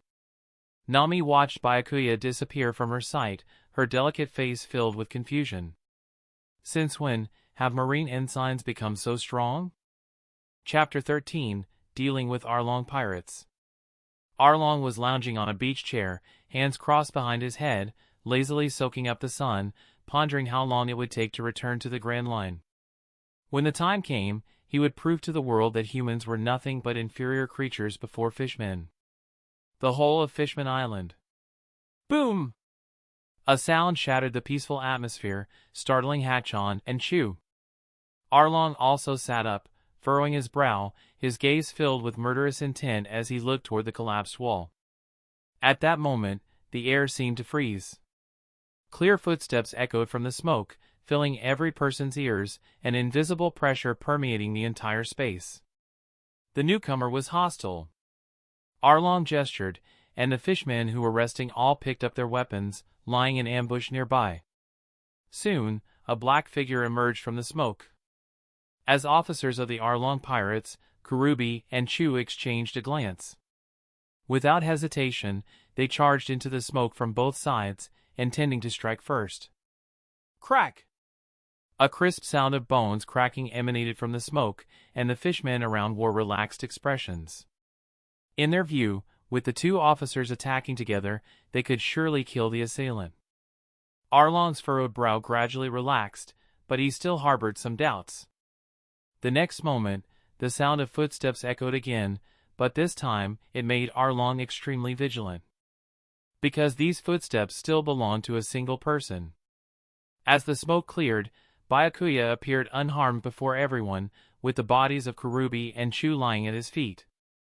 The heads and necks of the two fishmen were almost at a 90-degree angle, clearly indicating that their spines had been forcibly snapped. Arlong, noticing this, felt a shiver down his spine. Because it meant that the enemy before them had instantly taken care of both Chu and Kurubi. Only this could explain the sound of bones cracking. The enemy was exceptionally powerful. "You despicable, damned human! How dare you kill the great fishman? Despicable human? Trash like you, who fled from the Grand Line, can only bully ordinary people without any strength in the weakest East Blue. When Vice Admiral Kizaru, who is now Admiral, captured you, why didn't you call him a despicable human? If it weren't for Jinbei choosing to become one of the 7 warlords of the sea, scum like you, no, fish scum like you, should have been left to die in the Impel Down." Arlong tensed his muscles at the words, unconsciously gripping his blade tighter. He hadn't expected the mysterious person before him to know his origins and also mentioned his lifelong shame, Kizaru. That extremely powerful man who, with just one blow, left him severely injured, forcing him to be captured by humans. This was his deepest shame. Arlong tensed. "Who are you exactly? Are you also from the Grand Line?" Byakuya smiled. "Guess." Arlong didn't waste time with Byakuya anymore, immediately ordering all the fishmen to attack. Seeing this, Byakuya secretly calculated whether he should also cultivate a group of subordinates. Otherwise, having to handle everything personally was not only unimpressive but also quite exhausting. Amidst his contemplation, Byakuya effortlessly evaded the attacks of numerous fishmen. As fleeting figures flashed past, Byakuya drew closer to Arlong. In Arlong's terrified eyes, Byakuya appeared before him. "Regardless of who you are, today you will pay with your life for Kurubi and Chu." Arlong yelled, emboldening himself, drawing his kiribachi from behind and striking first. "Nuisance!" Byakuya unleashed a punch, accompanied by a piercing sound as it forcefully split the kiribachi in midair into a V shape. Arlong's hands were directly torn apart by the immense force, blood staining his arms red as he was sent flying and crashed into the wall. Staring at the completely wrecked kiribachi, Arlong trembled. How is this possible? This was the weapon he had crafted with the finest metal from Fishman Island and the best blacksmith. Yet, it was destroyed with just one punch. Byakuya expressed surprise. Didn't expect a single punch wouldn't kill you. Although it was just a casual punch, the fact that Arlong could withstand it without dying was indeed unexpected. Arlong leaned against the wall, struggling to stand, his hands twitching uncontrollably due to the intense pain, unable to exert any strength. "Who are you? You must be from the Grand Line, right? There's no way there could be someone this strong in the East Blue." Byakuya chuckled, "Guess. You." Arlong, already heavily injured from Byakuya's punch, was further enraged by his words, spitting out blood and almost choking on it. Nami, who was peeking from a distance, watched as the immensely powerful Arlong appeared helpless before Byakuya, like a child, completely unable to retaliate. Her heart filled with excitement, knowing that Kokoyasi village had finally seen the light. Seeing Byakuya almost suffocate Arlong with his words, her eyes curved into crescents, nearly bursting into laughter. Hearing the commotion from the Fishman district, Kokoyasi village's police officer, Jinzo, hurried over to check the situation. Upon arrival, he saw Nami sneaking around like a little cat, peeking at something, so he quietly asked, "Nami, what exactly happened here? Have these fishmen gone crazy again? These darn fishmen will eventually destroy Kokoyasi village." Nami turned to look at the worried Jinzo, sharing her joy, and exclaimed, "Uncle Jinzo, Kokoyasi village is saved. We no longer have to suffer under the tyranny of the Arlong pirates." "What?" Jinzo looked shocked, unable to believe it, and asked, "Did you already gather 100 million berries to redeem Kokoyasi village from the Arlong pirates?" "Of course not, I still need a lot more berries," Nami replied. Then, she realized something and asked with some confusion, "Huh? Uncle Jinzo, how did you know that I needed to gather 100 million berries?" Jinzo hesitated, well, everyone actually knows about it, but we didn't want to put too much pressure on you, so we didn't tell you. You guys, forget it, anyway, from today onwards, Kokoyasi village's history will be rewritten. With that, Nami showed Jinzo what was happening in the Fishman district. At the sight, Jinzo was startled, his eyes widened, his mouth agape, and he stuttered, that young man, he killed Arlong." Nami looked at Jinzo's surprised expression and couldn't help but chuckle. "He's impressive, isn't he? He's the one you brought here? Do you know him?" Nami happily replied, "Yeah, I found him at the sea. He said he's a marine ensign, and he came specifically to deal with Arlong." "Found him at the sea? Marine ensign? And he managed to kill Arlong?" Jinzo's expression was dumbfounded. Can this even be true? Chapter 14, Captain Nezumi. Until his death, Arlong's mind was consumed by the words you guessed that kept swirling around. Yet, he still didn't know the true identity of the enemy before him. After dealing with Arlong, the surrounding fishmen looked at Byakuya with eyes akin to seeing a demon. Forget about seeking revenge for Arlong, each of them wished they had 3 legs to run with, fearing that Byakuya might turn on them next. "Run! Quick, run! Arlong and his crew are all dead." So, like madmen, the fishmen rushed into the pool that connected to the sea, swimming with all their might to escape the terrifying man. In the water, they exerted all their strength, desperate to flee from that horrifying man. Thoughts of revenge didn't even cross their minds. Watching the fishmen fleeing in panic, Byakuya didn't rush to attack. He pondered, seems like Octopus Hachon isn't here. Maybe he took that sea cow to feed somewhere? What a lucky guy. If he hadn't encountered Hachon, it was fine, but if he had, Byakuya wouldn't show mercy. Although Hachon, compared to other fishmen, hadn't committed many evil deeds, his hands were not free of innocent villagers' blood. Plus, he enjoyed the resources plundered by the Arlong pirates from the villagers. Even if he were killed, he wouldn't cry out for injustice. Nami walked slowly in, seeing the bodies of Chu, Kurubi, and the lifeless Arlong nearby. The smell of blood in the air constantly stimulated Nami's nerves. A sensation she had never experienced surged in her heart. Is it finally over? The pressure that has plagued Kokoyasi village, the burden I've carried for 10 years, is it all gone today? Nami's eyes were unfocused as she murmured. Byakuya chuckled, "It's not completely over yet." "What do you mean?" Nami looked puzzled. Byakuya lifted his right leg, twisted his waist, and suddenly exerted force, slamming his right foot down. Instantly, an unparalleled force spread to the ground. Under Byakuya's precise control, the force only covered the area of the fishman's lair. The ground began to shake violently, and the houses on the surface collapsed with a loud rumble. The tower that had imprisoned Nami for 10 years also turned to rubble. Nami looked at the ruins of the Fishman district, a sense of relief flashing across her face. With a smile on her lips, 2 clear tears slid from the corners of her eyes. At this moment, she had truly broken free from all constraints. Meanwhile, the sea's surface turned crimson, with countless pieces of flesh and blood floating on it. The scene was bloody and terrifying. These were the fishmen who had fled into the sea earlier. They were all turned into mincemeat by the shockwave caused by Byakuya's foot. With an indifferent expression, Byakuya took off his gloves and casually threw them onto Arlong's lifeless body. He reached out and wiped the tears from Nami's cheeks. "Now, this is what truly marks the end." Nami lifted her charming and enchanting little face, with a captivating smile, her lively eyes fixed on the man in front of her. His already incredibly handsome face, at this moment, added another layer of dazzling brilliance. Meanwhile, Byakuya heard the continuous system notification sound echoing in his mind, and a satisfied smile appeared on his face. Seeing the smile on Byakuya's face, Nami's cheeks flushed, and she murmured, "Can I follow you? Don't get me wrong. I just want to chart the entire world sea routes. It's my lifelong dream."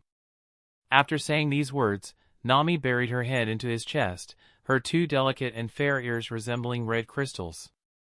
However, after a while, Nami still didn't get a response. When she looked up, Byakuya seemed to have not heard what she said at all, his expression unchanged, still smiling happily.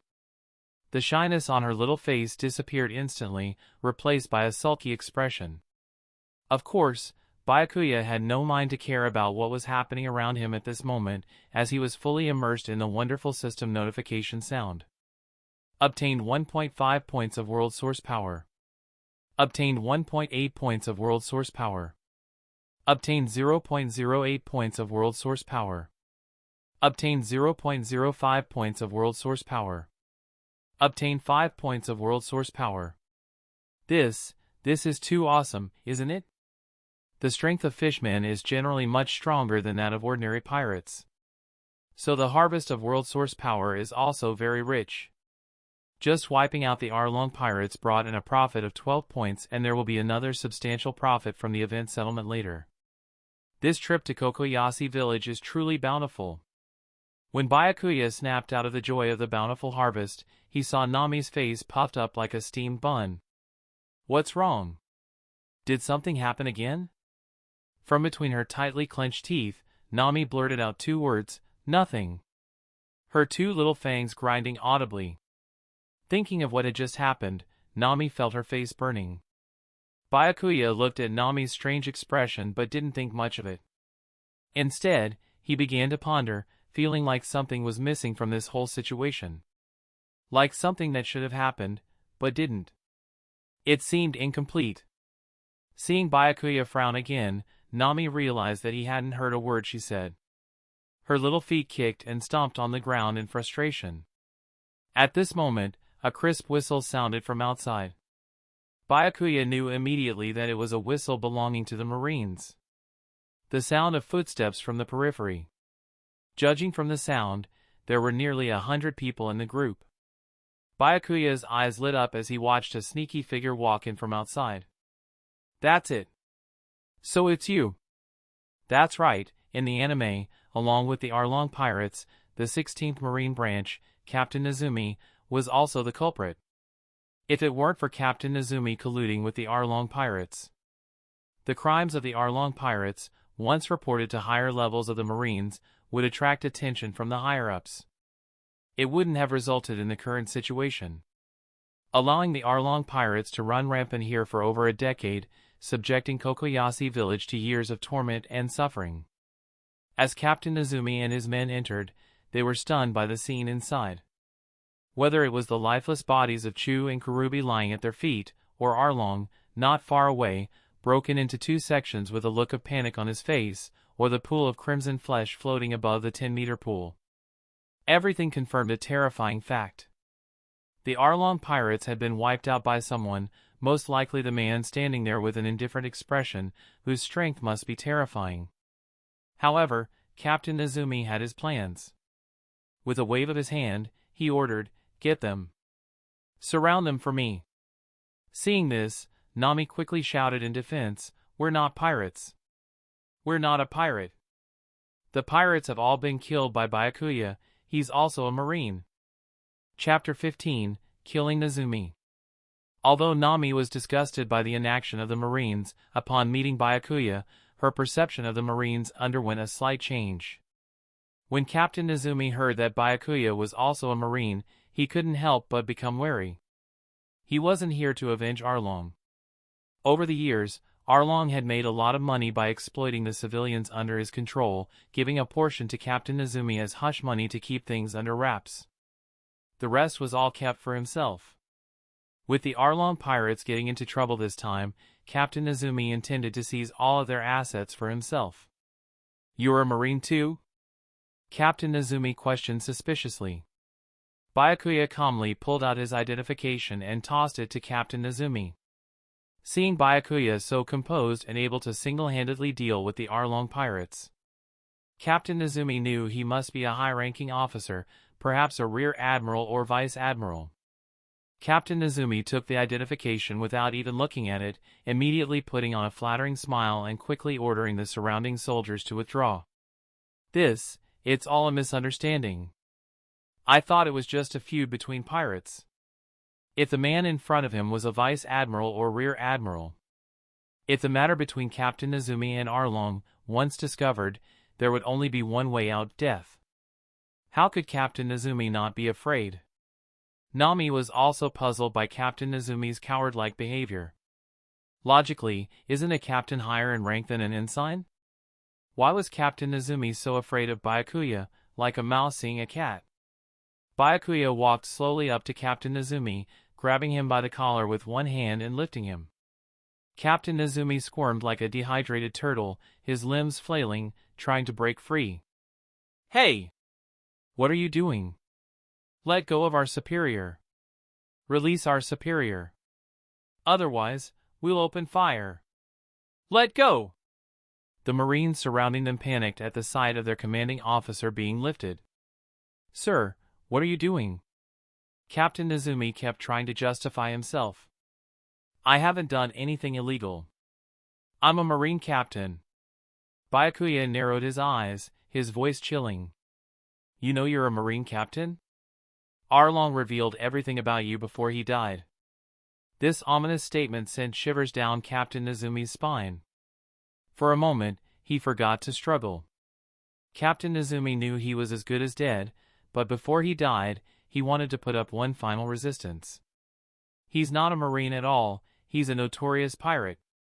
"Open fire on him! Kill him!" Captain Nezumi shouted with all his might. Nearly 100 guns simultaneously flashed with dazzling flames, bullets rushing toward Byakuya like a torrent. "This is all your own doing." Byakuya erupted with astonishing killing intent, tossing Captain Nezumi directly into the torrent of bullets. Captain Nezumi didn't even last 3 seconds before being riddled with bullets, instantly turning into a sieve. The sight of his gruesome death was unbearable. Byakuya appeared next to Nami in a flash, wrapping his arm around her slender waist.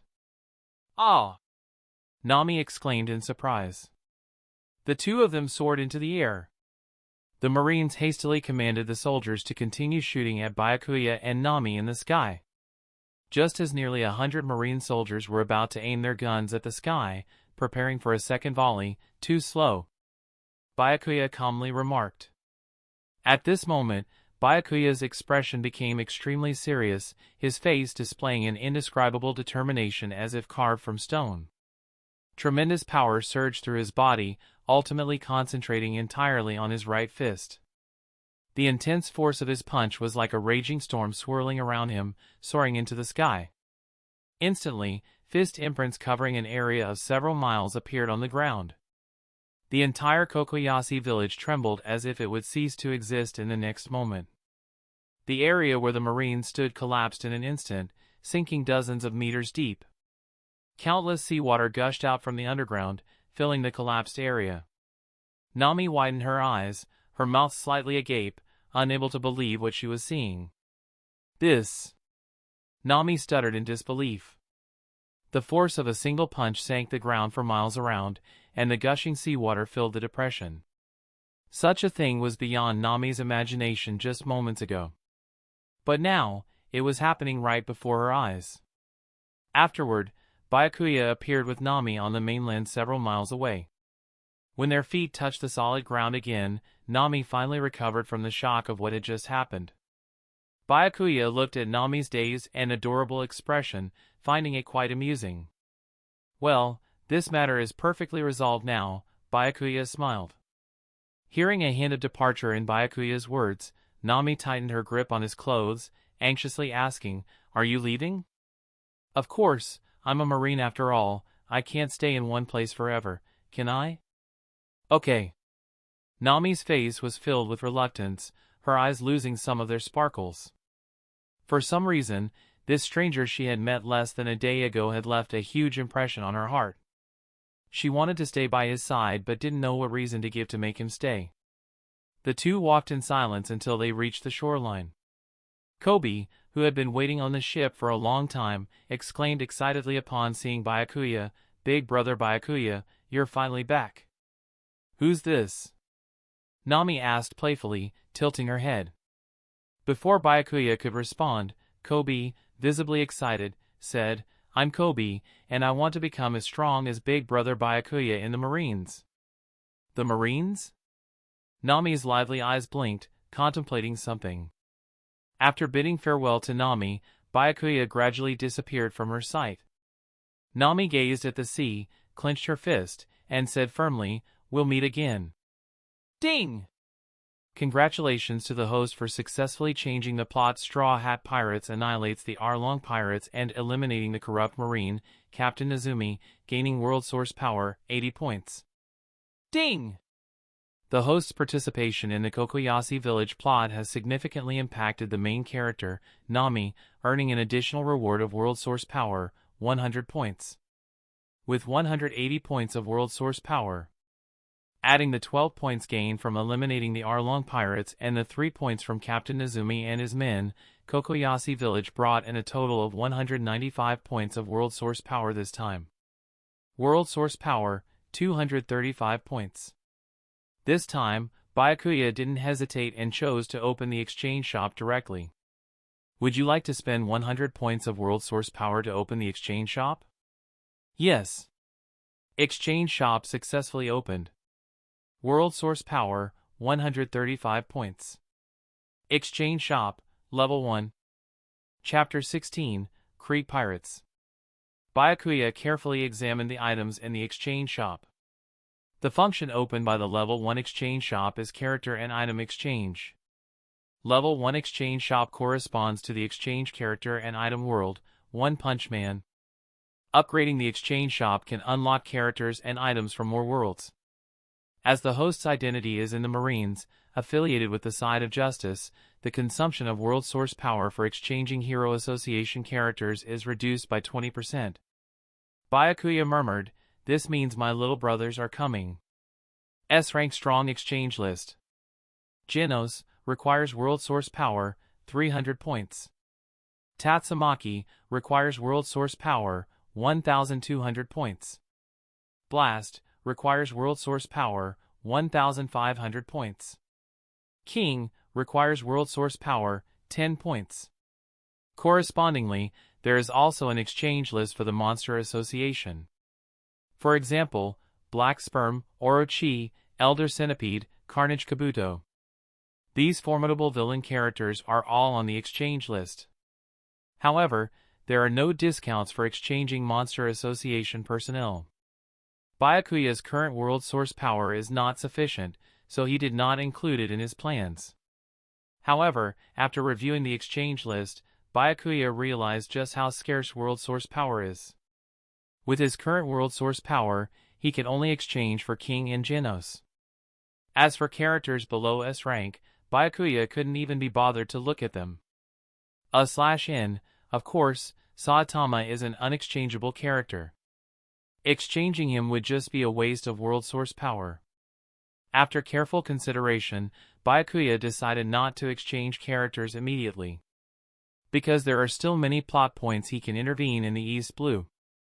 Exchanging characters can wait, it's not that urgent, and it's better to focus on improving his strength first. So Byakuya spent 80 points of world source power to increase his fusion level. Host, Byakuya.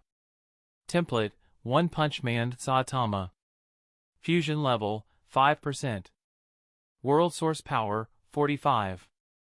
To increase fusion level from 5% to 6% requires spending world source power, 160. To open the exchange second level shop requires spending world source power, 1000. Strength increased once again. In the following days, a legend about a marine ensign began to spread across the East Blue. Initially, this news was only circulated among some lower-level pirates. But later on, any pirate with a bit of fame in the East Blue would know about the marine ensign, Byakuya. Moreover, those who had truly witnessed Byakuya's actions came forward one by one, expanding the scope of the spread. On a certain island, within a massive tavern, hundreds of pirates drank and reveled, making a noisy and merry scene. Ha ha ha, I plundered a village a few days ago and made a whopping 8 million berries. A burly pirate sitting nearby shouted, "That's nothing. Just 8 million berries and you dare brag about it?" As he spoke, he took out a large black chest from behind him. Upon opening it, it revealed a pile of shiny green berries. The burly pirate boasted, "Look at this, there's a 15 million berries here. Much more than your measly haul, isn't it?" The expressions of all the pirates present changed subtly as they looked at the chest of berries. After all, everyone became a pirate to chase after money. With so much money right in front of them, claiming not to be tempted at all would be deceitful. The atmosphere in the tavern changed, with a faint sense of killing intent permeating the air. Some pirate subordinates even instinctively reached for their weapons. It was only then that the burly man realized how foolish he had been. Seeing the gazes of the surrounding pirates as if they wanted to devour him, he suddenly broke out in a cold sweat. At that moment, a cold voice rang out, diverting everyone's attention. "Have you forgotten something?" The person standing up at the table spoke coldly. "When you choose to join the Creek Pirates, all your gains are to be handed over to Admiral Creek for distribution. If anyone dares to embezzle, this table will be their end." With a loud bang, two weapons resembling crutches with iron balls at both ends smashed 2 holes into a table. The burly pirate had thought and picked up the chest full of berries, handing it to Jin. "Captain Jin, these were originally meant to be handed over to Admiral Creek, so let's give them to you to hold on to for now," the burly pirate said obsequiously. Jin took the chest and casually tossed it to one of his subordinates behind him, saying indifferently, "I hope you all can understand your identity. You're not pirate captains now, but members of the Creek Pirates. I don't want incidents like this to happen again." "Got it! We understand." The pirates present had witnessed Jin's formidable strength and, coupled with his warning words, they didn't dare to cause any more trouble. Suddenly, a pirate asked, Captain Jin, is there something significant happening since Admiral Krieg has called us all back this time?" Jin nodded. "This small East Blue can no longer contain our Creek pirates. We must prepare to venture into the Grand Line." The pirates were first stunned at his words, then their faces couldn't hide their overwhelming joy. The Grand Line was the path walked by the Pirate King, Gold, Roger. Being able to journey to the Grand Line meant they were one step closer to One Piece. It's the ultimate treasure that all pirates dream of. Jin saw the excited looks on the pirates and nodded with satisfaction. At this critical moment, it's necessary to inspire the pirates under his command and awaken their determination. Otherwise, how could they survive in a place like the Grand Line? Suddenly, Jin noticed one pirate whose expression didn't match the current atmosphere. With a troubled look and hesitant to speak, Jin couldn't help but furrow his brow. The burly pirate had been observing Jin's expression all along. Seeing Jin furrow his brow, he followed Jin's gaze and immediately shouted, "Gerard, if you've got something to say, spit it out. Don't mope around like a dead horse." "Exactly. We're about to venture into the grand line as great pirates, so cheer up. Countless riches and beauties are waiting for us to conquer." Most of the pirates present were swept up in excitement by the news of heading to the grand line. Jin, also somewhat displeased, said, "Gerard, what do you want to say?" Gerard stammered, "Captain Jin, I recently heard that someone has been asking about the whereabouts of our Creek pirates, seemingly intending to attack us." "Oh?" A faint smirk appeared on Jin's poker face, making him even more intimidating. "Who dares to be so fearless? Who dares to mess with our Creek pirates?" The pirates grew even more agitated, cursing loudly. "We're the biggest pirate crew in the East Blue. Captain Krieg is destined to become the pirate king. Who dares to provoke us? Even if it's the Marines, they back off once they see us." Gerard tremblingly uttered a few words. "It seems to be Marine Ensign, Byakuya." Chapter 17, Dealing Creek Pirates.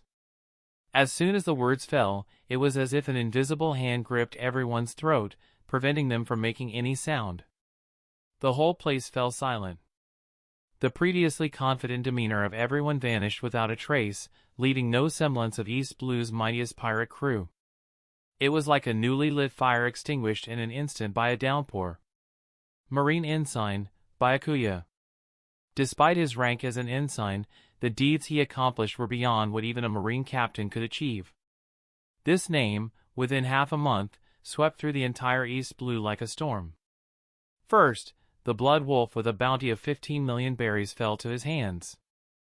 Following that were the Alvida pirates with a bounty of 5 million berries. The Arlong pirates with a total bounty of 35 million berries. Even the Black Cat pirates, missing from the East Blue for years with a total bounty of 32 million berries, were found and killed by Marine Ensign Byakuya. As for the other pirate crews, one after another fell. Almost none encountered Byakuya and lived to tell the tale. This led to fewer and fewer rookie pirates venturing into the East Blue in the past half-month, too frightened to set sail. Even the veteran pirate crews avoided encounters with Byakuya to prevent disaster. They never expected such a terrifying individual would set his sights on them. The burly man, summoning his courage, forced a smile and said, "Even if it's Byakuya, so what? We are the Creek Pirates, the strongest pirate crew in the East Blue. If Byakuya dares to trouble us, it's a death wish. By then, let every Marine in the East Blue know the strength of the Creek Pirates." After saying this, the tension in the room eased slightly, and smiles reappeared on everyone's faces. Another pirate, his face flushed, slightly intoxicated, said, "That's right. If Byakuya dares to come, I'll chop off his head and present it to Admiral Krieg." The crowd burst into laughter. Knock knock. Anyone there? The sudden knock on the door resounded clearly in everyone's ears. The pirates' laughter abruptly stopped. "You don't have to keep quiet, I know you're in there. Since you won't open the door, I'll just let myself in then." The next moment, the door was blown out, and the dazzling sunlight poured in through the gap. A young-looking man walked in, smiling. "Sorry, I may have used a bit too much force." Jin picked up his weapon, frowned, and asked, "Who are you? How dare you come here causing trouble? Don't you know we're from the Creek Pirates?" "Who am I? Weren't you just discussing me?" Byakuya sneered. "I do know you're from the Creek Pirates, that's why I'm here." At this point, the pirates' presence couldn't be any clearer. The young man before them was the person they had just discussed. Marine Ensign, Byakuya. The man who sent chills down the spine of every pirate in the East Blue. Though they were afraid when talking about Byakuya earlier, it hadn't reached the level of extreme fear. After all, one won't experience the fear of imminent death until the blade is placed at their throat. But now, the blade was indeed at their necks. People have reputations, and actions cast shadows. Jin didn't doubt Byakuya's strength one bit, especially now, at a critical moment for the Creek pirates. Useless battles like this should be avoided whenever possible. He didn't want to stir up trouble at this moment, causing problems for Captain Creek. So, Jin asked quite sincerely, "I wonder where the Creek pirates have offended you, prompting you to inquire everywhere and specifically come looking for us?" Byakuya raised an eyebrow and retorted, "Is your brain not working properly?" This sarcastic remark instantly ignited Jin's suppressed anger. He shouted, "Byakuya, don't think that killing those insignificant pirates means you can disregard the Creek pirates. We, the Creek pirates, are about to set sail for the Grand Line." Byakuya waved his hand, "Don't amuse me anymore. Based on your previous question, your Creek pirates have a lot to answer for. I'm a Marine, you're a pirate. Why do you think I'm looking for you? With your intelligence, it's no wonder you didn't last long in the anime." Hearing Byakuya's response, Jin was taken aback. Although Byakuya held the title of Marine Ensign, they had never seen an ensign capable of wreaking havoc in the East Blue. So, they subconsciously ignored the word Marine that best represented Byakuya's identity. Jin brandished his weapon, a cudgel with iron balls on both ends, gritted his teeth, and said, "Since you insist on seeking death, then I won't stop you. Everyone, attack!" With such a close distance, the pirates present all grabbed their weapons and rushed forward. Byakuya donned his gloves and shook his head. Jin quickly approached Byakuya, raising the iron cudgel high and smashing it down fiercely. "I'll make you understand what happens when you mess with the Creek pirates." Jin's face twisted in ferocity. Byakuya met Jin's fierce gaze and chuckled, "The outcome is the Creek pirates' demise." With a slight wave of his right hand, the sound of bones breaking suddenly rang out.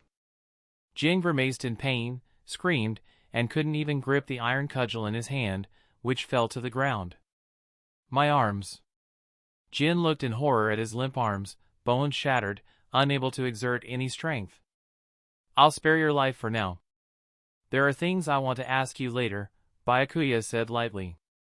With his words, most of the pirates had died at Byakuya's hands.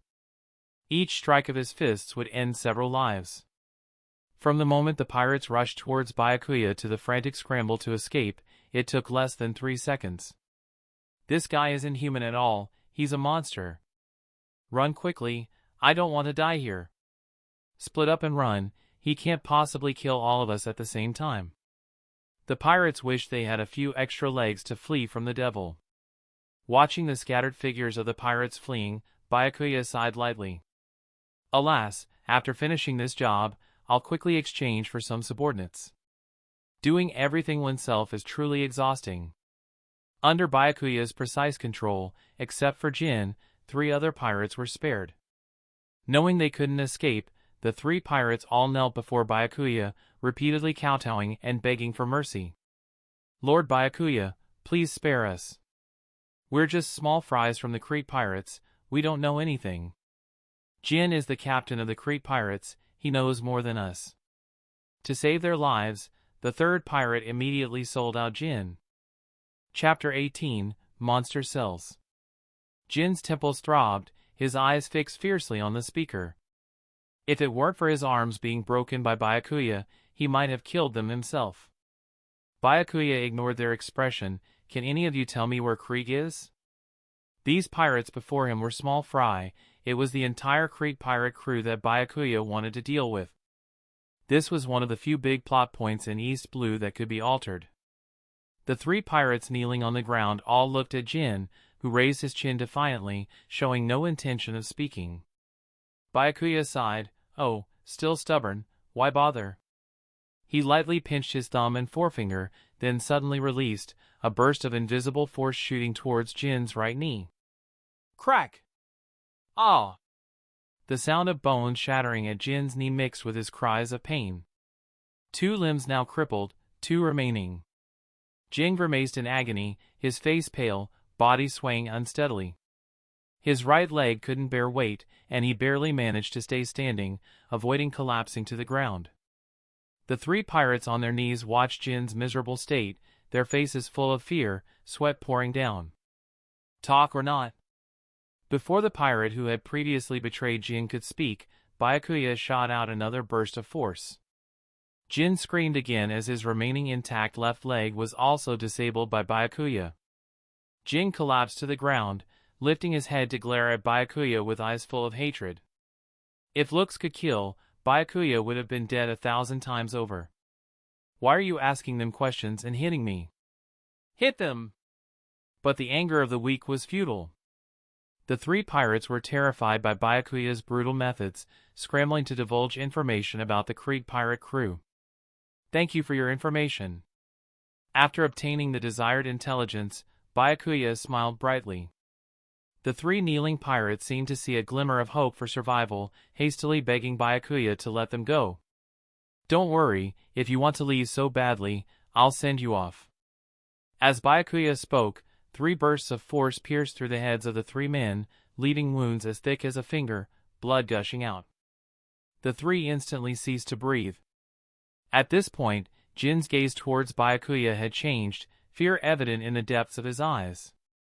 Jin considered himself ruthless, but after encountering Byakuya, he realized just how far he was from Byakuya's level of ruthlessness.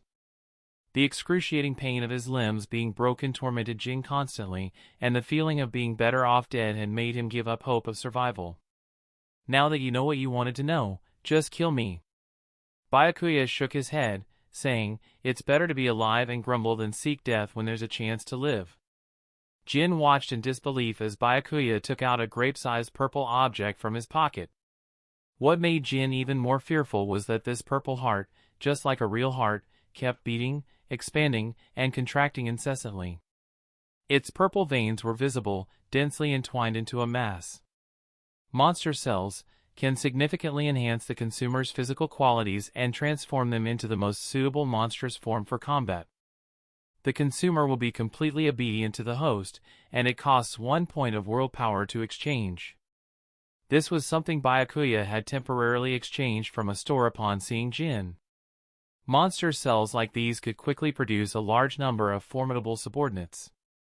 However, Byakuya was currently lacking in world power, and he didn't need so many subordinates anyway. The idea of giving Jin a monster cell only came about because of various speculations about Jin from past lives. Some said Jin was the future Admiral Green Bull, while others claimed he was the child of Kaido and Charlotte Linlin. Google it, Jin Admiral Green Bull, there was a Reddit set about it. There were all sorts of bizarre claims, so Byakuya came up with the idea of giving Jin a monster cell. Initially tough-minded, Jin's suppressed fear finally erupted when Byakuya forcibly shoved the continuously beating heart into his mouth. It was fear of the unknown and fear of Byakuya's methods. What did you just make me eat? Jin exclaimed angrily. Byakuya scrutinized Jin and calmly replied. Something good, something that will make you stronger and allow you to fulfill all the evil desires in your heart. So you should thank me, after all, this stuff is quite expensive. Just as Jin was about to curse, he was suddenly overwhelmed by excruciating pain that penetrated his marrow. His heart seemed to be seized by a giant hand, squeezed, his entire body convulsed, his blood vessels twisted, blood flowing backward, his skin turning a faint red, like boiled shrimp. His screams were several times more miserable than before, echoing from his mouth. Byakuya digging his ear, finding the sound somewhat irritating. Several minutes later, the heart-wrenching screams finally ceased. Jin lay on the ground, as if lifeless, sweat soaking the surrounding area, leaving marks of his struggle on the ground. Is he dead? Byakuya, who had been observing Jin, wondered. It was a possibility, after all, not everyone could withstand the intensity of monster cells. What a pity, wasting time and world source for nothing. Byakuya sighed, shaking his head. All of this could only be compensated for by the Creek pirate crew. Just as he was about to turn and leave, he heard heavy panting behind him. Low, hoarse roars intermittently sounded, and a figure kept growling. When Byakuya turned around, the figure had grown to over 4 meters tall, covered from head to toe in explosive muscles, exuding a formidable sense of strength. What was most striking was that an extra segment of bone had grown on both of Jin's arms, with basketball-sized spherical objects formed at the ends of the bones. Oh, isn't this the weapon that Jin was holding earlier? So that's how it is. Byakuya now understood. The description of the monster cells was indeed accurate. They could transform the consumer into the most suitable form for combat. The realization dawned upon him. Suddenly, a menacing aura erupted from Jin, causing the air to ripple and his clothes to rustle. The invisible shockwave completely demolished the walls of the tavern. Wooden tables, chairs, and benches turned into powder in midair. A colossal shadow enveloped Byakuya, seemingly poised to attack him at any moment. That's enough. Return to your original form, Byakuya said calmly. We still have to go kill Krieg. Jin lowered his massive head and hummed, As you command, Master. In the blink of an eye, his body, towering over 4 meters tall, shrank to less than 2 meters, reverting to its original appearance. It was as if the scene just now had been an illusion. Chapter 19, Comrades Turn to Enemy. On an unnamed small island, the Krieg pirates had made their camp. As the sky gradually darkened, night fell upon them. Thousands of pirates gathered here, with Krieg, their leader, appearing even more burly under the flickering firelight.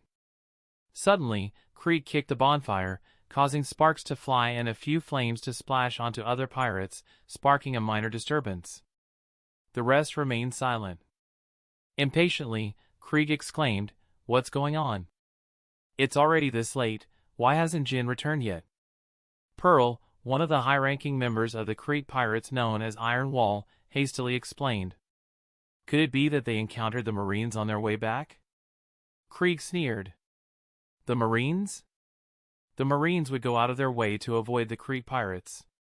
Would they dare to attack us voluntarily?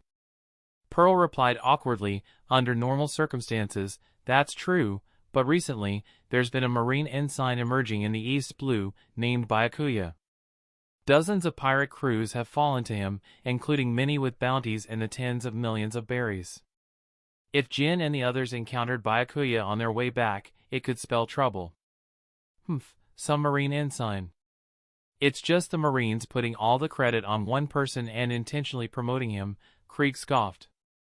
Otherwise, how could a mere Marine ensign be so powerful?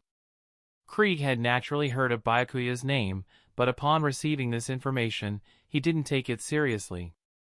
Just as they were conversing, a nervous subordinate shouted, Admiral Krieg, Captain Jin has returned. Krieg and Pearl both sensed something amiss from their subordinate's tone. What's going on? With Captain Jin, only 2 people have returned in total. Krieg was alarmed by this revelation and quickly went to investigate with Pearl. When they saw Jin returning with only one unfamiliar face, Krieg's expression changed drastically, and he angrily demanded, Jin, where are the other pirate crews you were supposed to bring back? Why hasn't anyone else returned? However, Jin, who had always been revered by Krieg like a god, seemed to ignore Krieg's inquiry completely, showing no signs of acknowledgement. Pearl, too, was incensed by Jin's attitude and snapped, Jin, what's with your attitude? Can't you even hear Captain Krieg's words? Yet, Jin remained indifferent, showing no change whatsoever. Just as Krieg was about to erupt in anger, a light chuckle rang out suddenly. Hee hee, there's no need for further words. No matter how much you say, it won't make a difference. Krieg furrowed his brow, glaring at Byakuya standing beside Jin, and asked sharply, And who are you? Why haven't I seen you before? Byakuya gave a faint smile and said, To make things clear for you all, let me introduce myself first. I am Ensign Byakuya of the Marines. What? You're Ensign Byakuya of the Marines? Pearl exclaimed, his face turning pale. The pirates surrounding him subconsciously took a few steps back upon hearing Byakuya's name. Krieg's expression shifted unpredictably. He hadn't expected Byakuya to show up at his doorstep, especially with his most trusted subordinate, Man-Demon Jin. Jin, Did you bring enemies here with you? Are you planning to betray me? Krieg picked up his 2,000-pound spear and pointed it at Jin, questioning him. I apologize for the oversight. Let me reintroduce him. This is my subordinate, Monster Jin, Byakuya said with a grin. Jin, attack. Yes, sir. Jin spat out these 2 words expressionlessly. Krieg, infuriated, laughed sarcastically. You ignorant little devil. Although I don't know how you've managed to manipulate Jin into obeying you, I know his strength very well from our time together. Do you think the 2 of you can take us down? Byakuya sneered. Today, I'll teach you a lesson in why times have changed. Iron Wall Peel was already prepared for battle. Admiral Krieg, Jin has betrayed us. Shall we attack? Krieg, always ruthless, had already passed judgment on Jin when he arrived with Byakuya.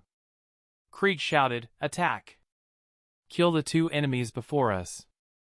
As soon as Krieg's words fell, Pearl, wielding a small round shield, charged towards Jin. Compared to Byakuya, whose strength was unknown, Pearl knew Jin's strength much better as they were former comrades. Overall, their strengths were evenly matched, but due to Jin's extreme loyalty to Krieg, Krieg valued him more. As both were senior officers, Jin's position was slightly higher than Pearl's, which had always irked Pearl. Yet who could have imagined that the loyal Jin would betray Admiral Krieg? Jin, you've made a correct choice indeed. Pearl sneered. Stepping quickly to Jin's front, Pearl held his round shields with both hands, striking Jin's head directly from the left and right. Finally, I can become the second in command of the Krieg pirates. Besides Admiral Krieg, no one can surpass me. Pearl's face twisted with ferocity as he shouted sternly. A hint of bloodlust flashed in Pearl's eyes as if he could already see Jin's head squeezing and bursting like a watermelon. Die! The twin shield struck Jin's head fiercely, emitting a sharp clashing sound. However, there was no hint of joy on Pearl's face afterward, only fear writ large across it. The twin shields only left faint white marks on Jin's face, which easily wiped away. You're not Jin. Who are you? Baru exclaimed in shock. Pearl's full-force strike could even crush iron blocks into paper, yet it didn't inflict any damage on Jin, completely exceeding Pearl's expectations. When Krieg witnessed this scene, his expression darkened. What have you done to Jin? Byakuya replied calmly, the real show is just about to begin. Suddenly, a deafening roar erupted from Jin's mouth, and an invisible shockwave spread wildly in all directions. Weaker pirates' ears bled, and chaos ensued. It's a monster, someone shouted. Jin transformed into a monstrous state, towering at 4 meters tall, muscles bulging all over, eyes filled with crazed killing intent. With his strength greatly enhanced, he swiftly appeared in front of Pearl. The bow and hammer on his right arm slammed heavily against Baru's shield. With a loud clang, the shield shattered into pieces, and a massive force pierced through Pearl's body. Pearl coughed up blood uncontrollably, his eyes filled with resentment as he collapsed to the ground. Then, Jin swiftly dealt with the surrounding pirates like a tiger among wolves. The sound of wailing filled the air as it became a one-sided slaughter. Chapter 20, Crazy Idea. Krieg watched in horror as Jin went on a rampage, feeling a chill run down his spine. He knew that even he might not be a match for Jin, let alone the looming threat of Byakuya, who hadn't even made a move yet. Despite this, Krieg didn't want to give up his last hope and decided to make one last struggle. I'll show you what the strongest pirate in the East Blue looks like. Krieg brandished his spear, his golden battle armor shimmering in the moonlight, giving him the appearance of a war god. Is that so? Quite bold of you, Byakuya chuckled. Jin, why don't you go entertain Krieg? Jin flashed behind Krieg, his twin tridents poised to strike, causing sparks to fly as they clashed with the air. Krieg reacted swiftly, raising his spear to block the attack, but the impact sent shockwaves rippling through the ground, causing waves to ripple across the nearby sea. Krieg was slammed into the ground, leaving a deep crater several meters wide. His golden battle armor was now in tatters, his spear broken in half. Covered in blood with his arms shattered, he looked utterly pitiful. Just as Jin prepared to deliver the finishing blow, Krieg suddenly pleaded. "I was wrong, don't kill me. I'm willing to become your subordinate."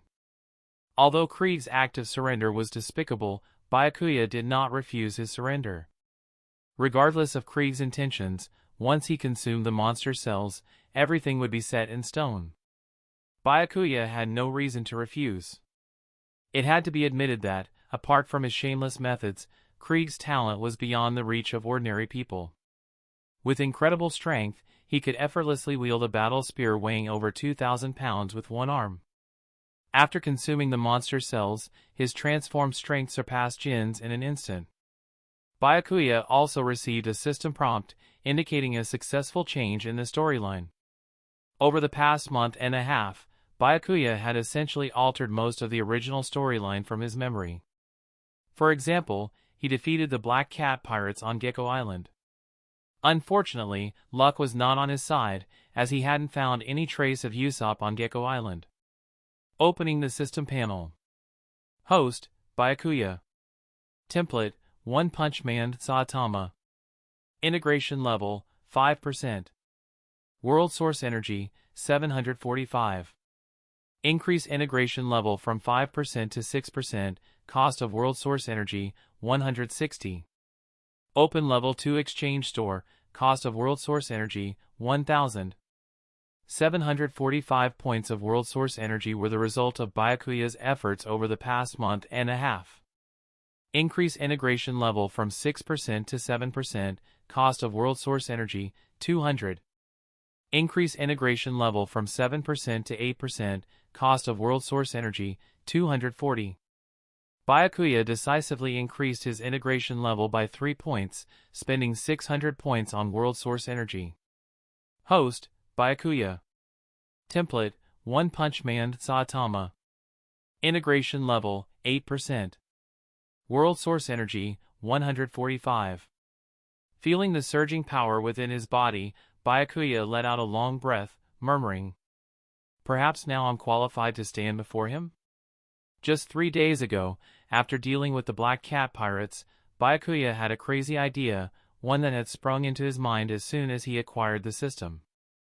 That idea was whether he should try to kill Monkey D. Luffy. Once this idea emerged, it was impossible to suppress, spreading like wildfire in his mind. Through the incident of altering Nami's fate, it seemed that simply killing important characters from the original story didn't bring as much benefit as actively participating in events. But if one were to weigh everything in life based on gains and losses, it would be too exhausting. So, Byakuya went to Windmill Village. But, by some divine intervention, plot armor, when Byakuya visited a few days ago, Luffy's grandfather, Navy hero Vice Admiral Garp, was also in Windmill Village. Although Byakuya didn't have a direct encounter with Garp, he felt immense pressure from him. The chances of success were slim if he were to force his hand. Moreover, Byakuya still needed his identity as a Marine, so he had to put aside the idea of killing Luffy and decided to deal with the Creek pirates first. Now, with another 3% increase in integration character, there was a significant improvement in his strength. This reignited Byakuya's desire. Meanwhile, at the Marine base in Lowtown. In the office, a person draped in a Marine Justice coat had their right leg resting on their left knee, smoking a large cigarette, exhaling smoke continuously. This person was awarded the rank of Marine Captain and was responsible for guarding the entrance from the East Blue to the Grand Line, Smoker. As one of the top graduates from the Marine Elite Training Camp and a Logia Devil Fruit user, Smoker's future was bright. To be stationed in Lowtown, guarding the entrance to the Grand Line right after graduating from the training camp, was a privilege not everyone had. With Smoker's strength, suppressing the entire East Blue was no problem. However, he had to guard Lowtown and couldn't act on his own. Otherwise, he would have taken his men and cleared out the East Blue pirates one by one long ago.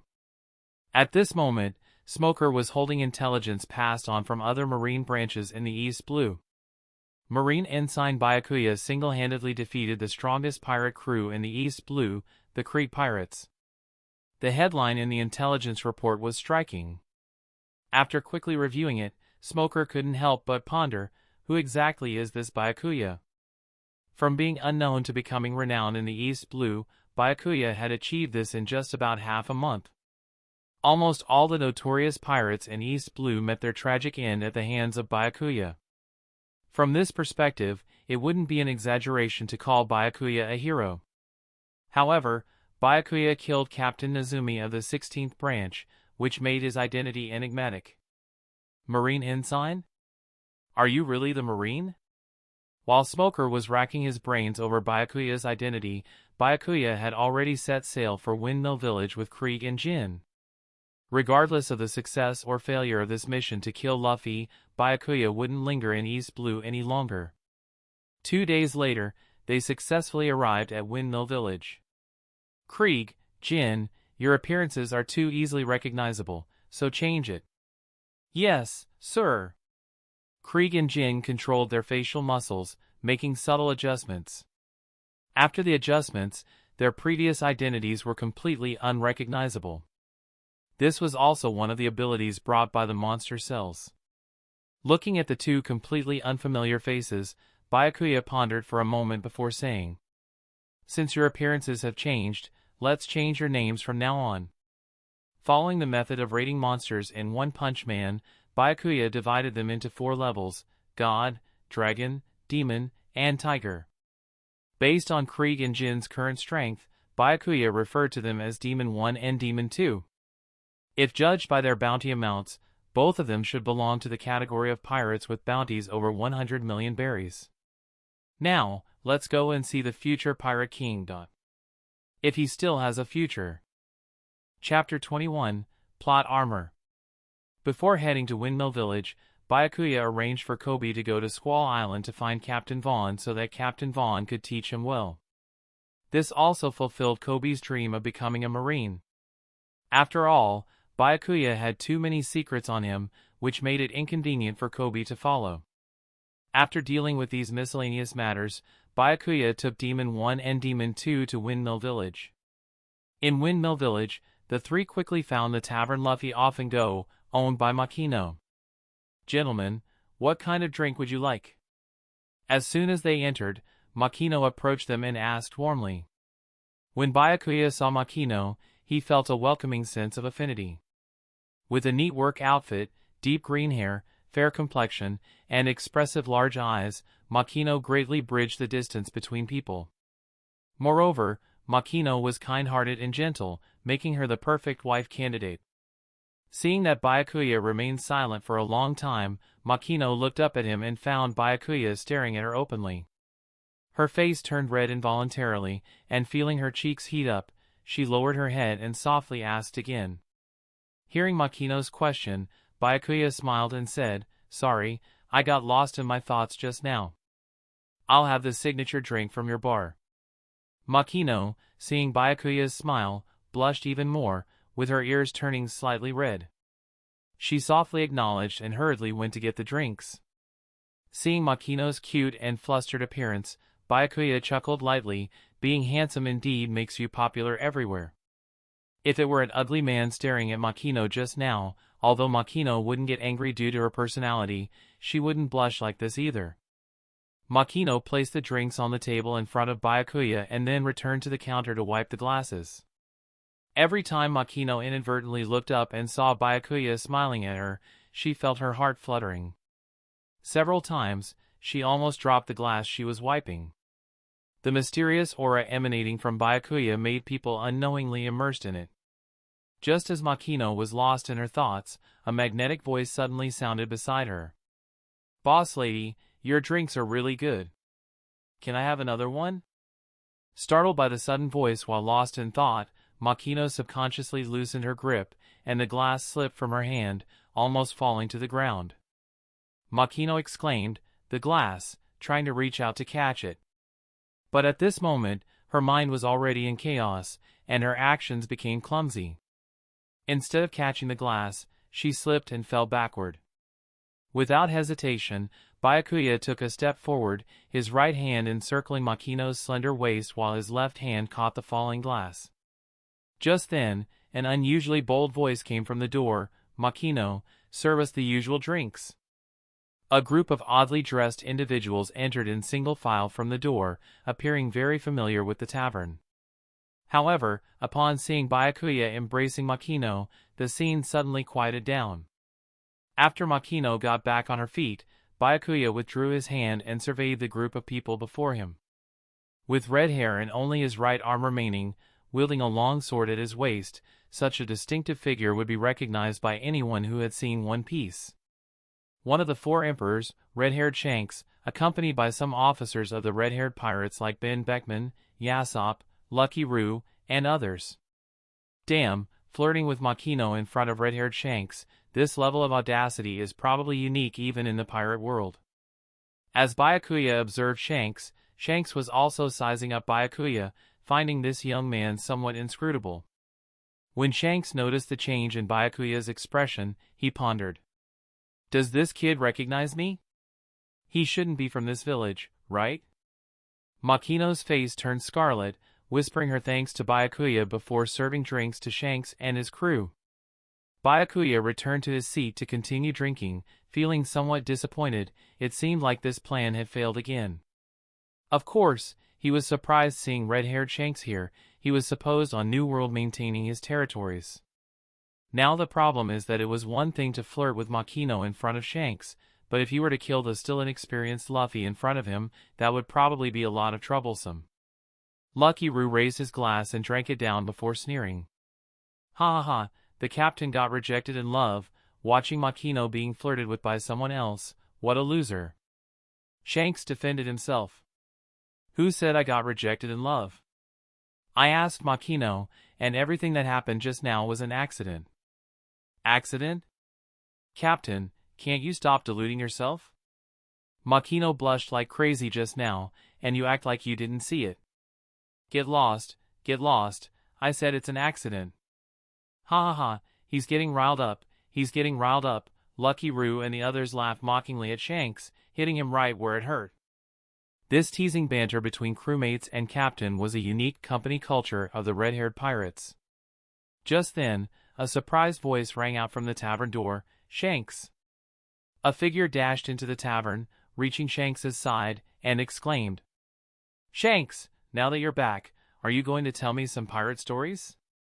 Shanks looked at the person beside him and smiled. Luffy, you've grown quite a bit taller during this time. Of course. Ben Beckman chuckled and asked, Luffy, you're almost an adult now, aren't you? Luffy casually remarked. Yeah, I still have another year and a half. On the day I come of age, I'll set sail. I'm going to be the man who becomes the Pirate King.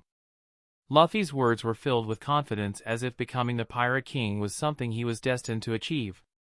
Having known each other for many years, Luffy, Shanks, and the others were very familiar with each other, chatting lively.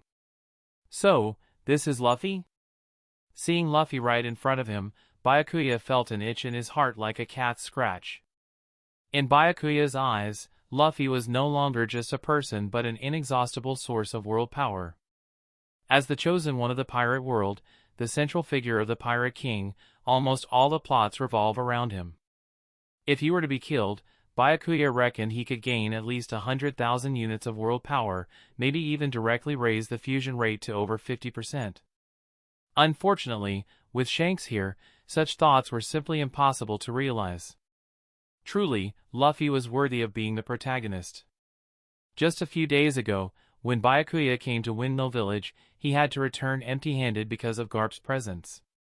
Just when Garp left and Byakuya arrived in the village, Shanks appeared, thwarting Byakuya's plans once again. Byakuya couldn't help but let out a sigh. It seemed like the god or the plot armor was protecting him after all. Chapter 22, Night Organization. Was that aimed at me? How did it disappear? Was the feeling I just sensed an illusion? Shanks suddenly felt a faint killing intent. Although it quickly vanished, it still caught his attention. Just as Shanks was puzzled, Ben Beckman furrowed his brow and subtly nudged Shanks. As the vice-captain and sniper of the Red Hair Pirates, Beckman's senses were also very sharp. He had just felt that killing intent. Shanks and Beckman exchanged a glance, confirming that the feeling just now was not an illusion. Shanks remained composed and asked in a low voice, "Who do you think wants to go after us?" Beckman shook his head, indicating that he didn't know either. The killing intent dissipated too quickly, and amidst all the noise, they hadn't paid much attention. "I'm not too sure either, but those three guys seem suspicious." Shanks pointed in the direction of Byakuya and his companions. Following Shanks' gesture, Beckman chuckled and said, "Captain, are you sure you're not picking a fight with him because Marquino got scooped up by him?" Shanks retorted, "Well, I told you, it was an accident. Besides, am I really that petty?" After teasing Shanks, Beckman resumed a serious expression. "Why do you think there's something wrong with him?" Shanks replied, "I just feel like that kid is a bit strange. Earlier, it seemed like he recognized me from his gaze. You know, I'm one of the 4 emperors of the New World. Ordinary people are scared stiff just hearing my name, but that kid recognized me and yet remained so calm, casually drinking there." Hearing Shanks' words, Beckman also felt that the kid was indeed a bit off. "If you're not sure, I'll go test him," Beckman advised. That's one way to do it, but be careful not to unleash too much power. Garp doesn't know we're in Windmill Village yet. If that old man finds out, we'll have trouble." Though the red hair pirates weren't afraid of Garp, they also didn't want to provoke such a strong opponent. After all, being targeted by such a powerful opponent would be troublesome. One-on-one, Garp isn't afraid of fighting with Shanks. After finishing his drink, Byakuya was about to leave when he saw Shanks approaching with a glass of wine in hand. He realized he probably couldn't leave now. He hadn't expected Shanks to be so keenly aware of killing intent. He had only revealed a trace, yet Shanks had noticed. However, it was inevitable. In the past half-month, more than 10 pirate crews had been wiped out by Byakuya. Dealing with so many people, Byakuya's control over his killing intent was naturally not as precise as before. It would take some time for him to settle down. Since he had been discovered, he could only find a way to deal with it. The aura emanating from Shanks was very ordinary, just like any average person, making it impossible to tell any difference during normal times. If Byakuya didn't know Shanks' identity, he wouldn't have been able to associate Shanks with the Pirate Emperor. "You seem unfamiliar, my friend. You're not from Windmill Village, are you?" "Right, I just arrived at Windmill Village today. I think this place is pretty nice." Byakuya finished his drink. "The wine is good, and the landlady is beautiful. I quite like it here." There was no direct relationship between Shanks and Marquino, at most just some goodwill, and their previous interaction had just been some banter among companions. But hearing Byakuya talk about it in front of him, Shanks, despite his good temper, felt a bit annoyed. "What's your purpose in coming to Windmill Village?" In his words, Shanks subconsciously exuded a hint of Conqueror's haki. Although the aura was weak, it was extremely thick. He seemed like a lone leaf thrown into an endless storm, letting the waves crash and the winds rage, yet still floating on the surface. Under the impact of this aura, the tables and chairs around Byakuya suddenly cracked, and his clothes fluttered without any wind, but his expression remained unchanged. Byakuya didn't answer Shanks' question. With a calm expression, he said, "Indeed, you're one of the 4 emperors. Just this aura alone could crush many people. You recognize me after all. Who are you exactly?" A flash of killing intent passed through Shanks' eyes, and the released pressure disappeared in an instant. Shanks was very curious about Byakuya's identity. Was he a marine? A pirate? A special organization of the world government? Or someone from the underground world? Shanks didn't want to make a move in Marquino's bar, nor did he want the people in Windmill Village to know his true identity. "Shall we talk outside?" "Sure." Byakuya readily agreed. He didn't want to stay here either. The reason was simple: there were too many strong individuals here, and if a fight broke out, it wouldn't be easy to escape. Byakuya wasn't foolish, he didn't think his current strength could match Shanks. However, after seeing Shanks, a bold idea emerged in Byakuya's mind. The two walked out of the bar side by side and headed towards the sparsely populated coastline. Their departure did not affect the bar, which remained lively and bustling. When they reached the shore, they stood facing each other. "Can we talk now?" Byakuya looked at Shanks, who was ready to strike at any moment, with a calm expression and said, "Let me introduce myself. I'm Harry, from Night Organization. Byakuya wasn't about to reveal his real name. When you're out, you use an alias, that's just being cautious. Night Organization? Shanks furrowed his brows, even more puzzled. That's the name of our organization. Our people are scattered all over the world. Some are responsible for gathering intelligence, while others are responsible for selling it. I'm one of the sellers. An information broker? How come I haven't heard of your organization in the New World? Our organization was recently established. Naturally, big shots like you wouldn't have heard of us." Shanks didn't fully believe Byakuya's explanation and countered, "So, you came to find me this time because you have information to sell? For someone like you, who stands at the pinnacle of the world, naturally, you're our biggest buyer." Byakuya could tell that Shanks still didn't trust him entirely, but he was prepared for this situation. After all, to become the Pirate Emperor, besides extraordinary strength, one's cunning and calculations couldn't be underestimated. Even Kaido, who seems like a lunatic, had plenty of schemes up his sleeve. Moreover, he was the only man to become Pirate Emperor without relying on a devil fruit. Byakuya chuckled, "For a special customer like yourself, Knight will offer a piece of information you don't know about as a gesture of our sincerity." "Something I don't know about? Well, then I'm interested in hearing it.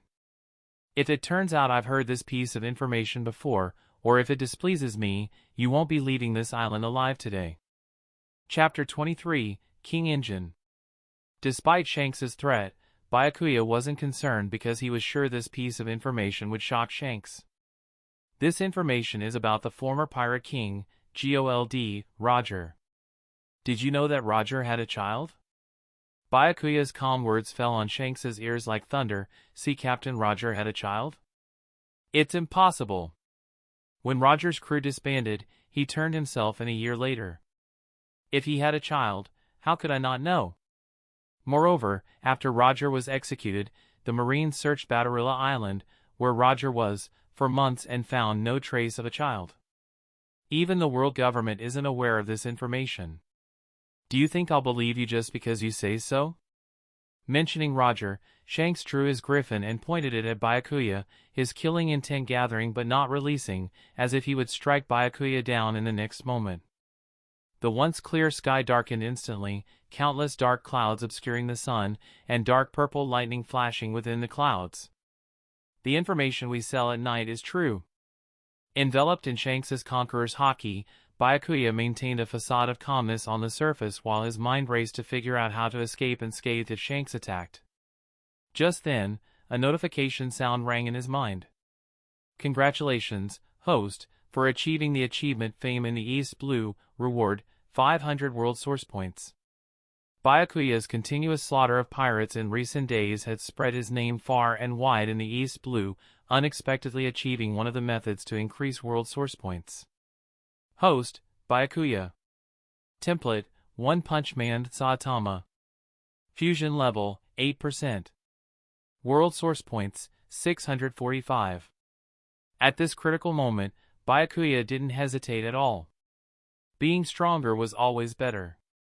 Fusion level 8% to 9% requires spending 280 world source points. Fusion level 9% to 10% requires spending 350 world source points. Congratulations, host, for achieving fusion level 10%. You can randomly draw a special ability of a powerful figure from the One Punch Man world. Damn, this is such a stroke of luck. Byakuya was overjoyed. Drawing complete. Congratulations, host, for obtaining the ability of S-Class Hero King, King Engine. King Engine allows the host's heart to beat violently, emitting a terrifying heartbeat sound. Strengthens with the increase in the fusion level of the host. I'm freaking out here. At a crucial moment like this, instead of giving me a useful special ability, you throw this kind of crap at me? Seeing Shanks, who was ready to strike at any moment, Byakuya had to come up with a solution on the fly. Business is about being friendly, why resort to violence? In the next moment, he activated the King engine, and Byakuya's heart started pounding rapidly. Thump! Thump!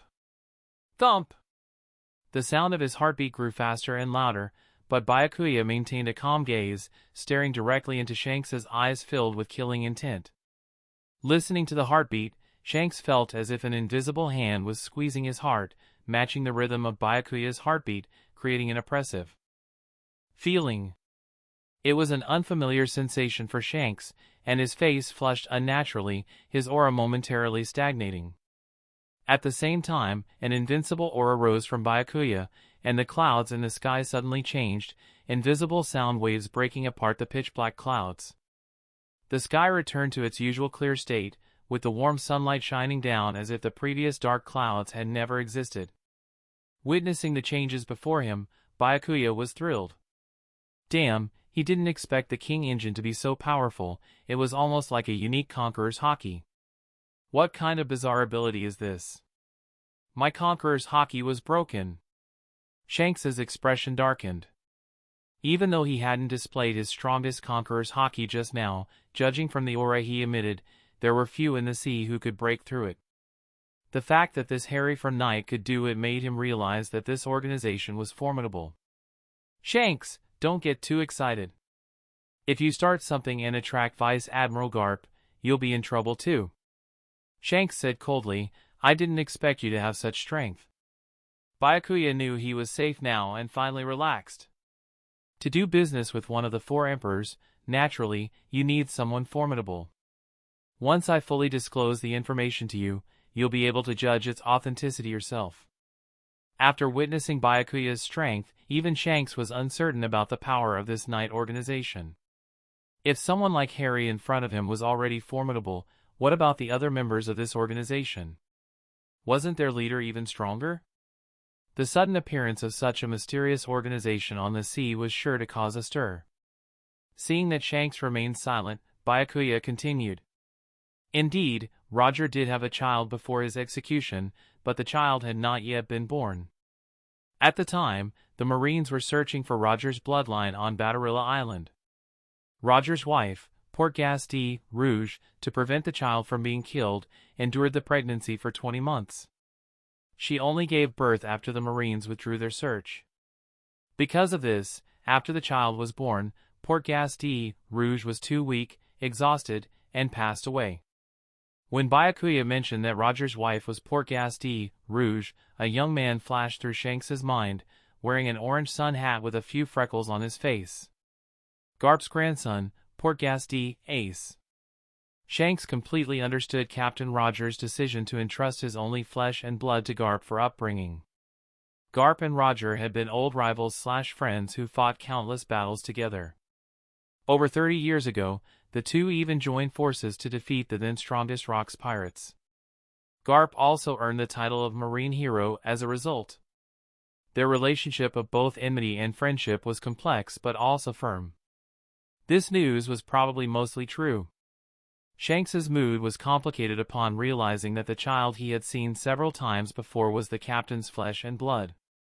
This time, when he came, he heard from Luffy that Ace had already set out to sea with dreams of becoming the Pirate King. Captain Roger entrusted Ace to Garp for care, perhaps out of trust and the hope that Ace would become a Marine and not follow in his footsteps. But who would have thought that under Garp's guidance, Ace still became a pirate? Byakuya looked at Shanks's somewhat melancholic expression and knew that Shanks believed the words he had spoken. Since you have judged the truthfulness of the information, then my task this time is over. If you ever need to purchase information in the future, just spread the word and look for the Knight organization. Someone will naturally come to you for a trade. Farewell. Chapter 24, Furious Garp. Not far from the Windmill Village, a massive marine ship flying the seagull flag sailed on the sea. The front structure of the ship resembled a somewhat ridiculous bulldog holding a bone in its mouth, making the entire vessel appear quite odd. However, it was precisely this somewhat comical ship that struck fear into the hearts of pirates in the New World. Damn it, Sengoku, I'm trying to relax and spend time with my grandson, and you have to give me tasks. What a nuisance. When I get back, I'm going to eat all the senbei from your drawer, you old fart. And that brat Shanks isn't any better. Instead of staying in the New World, he brings his entire crew to the East Blue, ruining my vacation. Now, I can't even properly educate my grandson.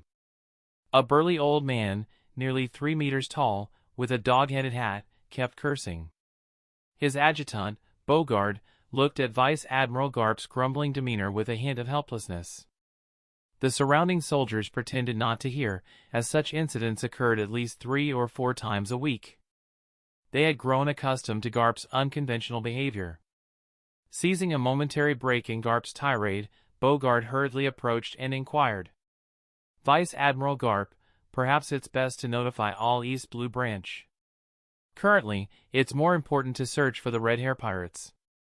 They're one of the 4 Emperor's crews and have come to the weakest East Blue. There must be a reason. Upon hearing this, Garp shot Bogard a look and retorted. What's the use of notifying them? Can the Marines on the islands in the East Blue withstand the onslaught of the Red Hair Pirates? It's better to maintain the current situation. Notifying them will only make them overly nervous and cause unnecessary trouble. Indeed, Vice Admiral Garp, your insight is profound, Bogard hastily praised, trying to flatter him. Humph. Garp crossed his arms, his chin raised slightly, looking rather pleased with himself. Didn't Bogard understand this logic? He understood it better than anyone else. With Garp's unorthodox personality, he simply didn't care. Usually, all the instructions from the Marine and the affairs on the ship were handled by Bogard alone. Bogard said this only to prevent Garp from continuing his tirade. It had been 3 hours, and Garp's mouth wasn't tired, but his ears were. Just as the two were conversing, they suddenly noticed a rapid change in the weather to the left. The cloudless sky instantly turned into a sky filled with dark clouds, and within those gloomy clouds, they could even see the ferocious thunder. As Garp's adjutant, Bogard had followed Garp for many years. He had witnessed countless powerful individuals and could immediately discern what was happening. This is Conqueror's Haki, causing this effect. Now, the only man who can release Conqueror's Haki in the East Blue is undoubtedly that one man. One of the 4 Emperors, red-haired Shanks. Garp looked at the gloomy sky and murmured. What on earth is going on? Red-haired Shanks used Conqueror's Haki in the East Blue. Did he encounter a formidable enemy? Or are there hidden powerhouses in the East Blue? Is red-haired Shanks here for them? Just as Garp was pondering, a soldier stepped forward to report, Vice Admiral Garp, it seems the direction is towards Windmill Village. What? Are you saying the Red Hair Pirates are now in Windmill Village? Garp's face was incredulous. Just a few days ago, he had to cut short his vacation because he received news of the Red Hair Pirates appearing in the East Blue. He left Windmill Village to search for the Red Hair Pirates' trail in the East Blue. Yet these past few days have been fruitless, and now you're telling me the Red Hair Pirates are in my hometown? What could attract the attention of the Red Hair Pirates in Windmill Village? Could it be that Shanks knows about Ace's true identity? Impossible. This information is known only to me.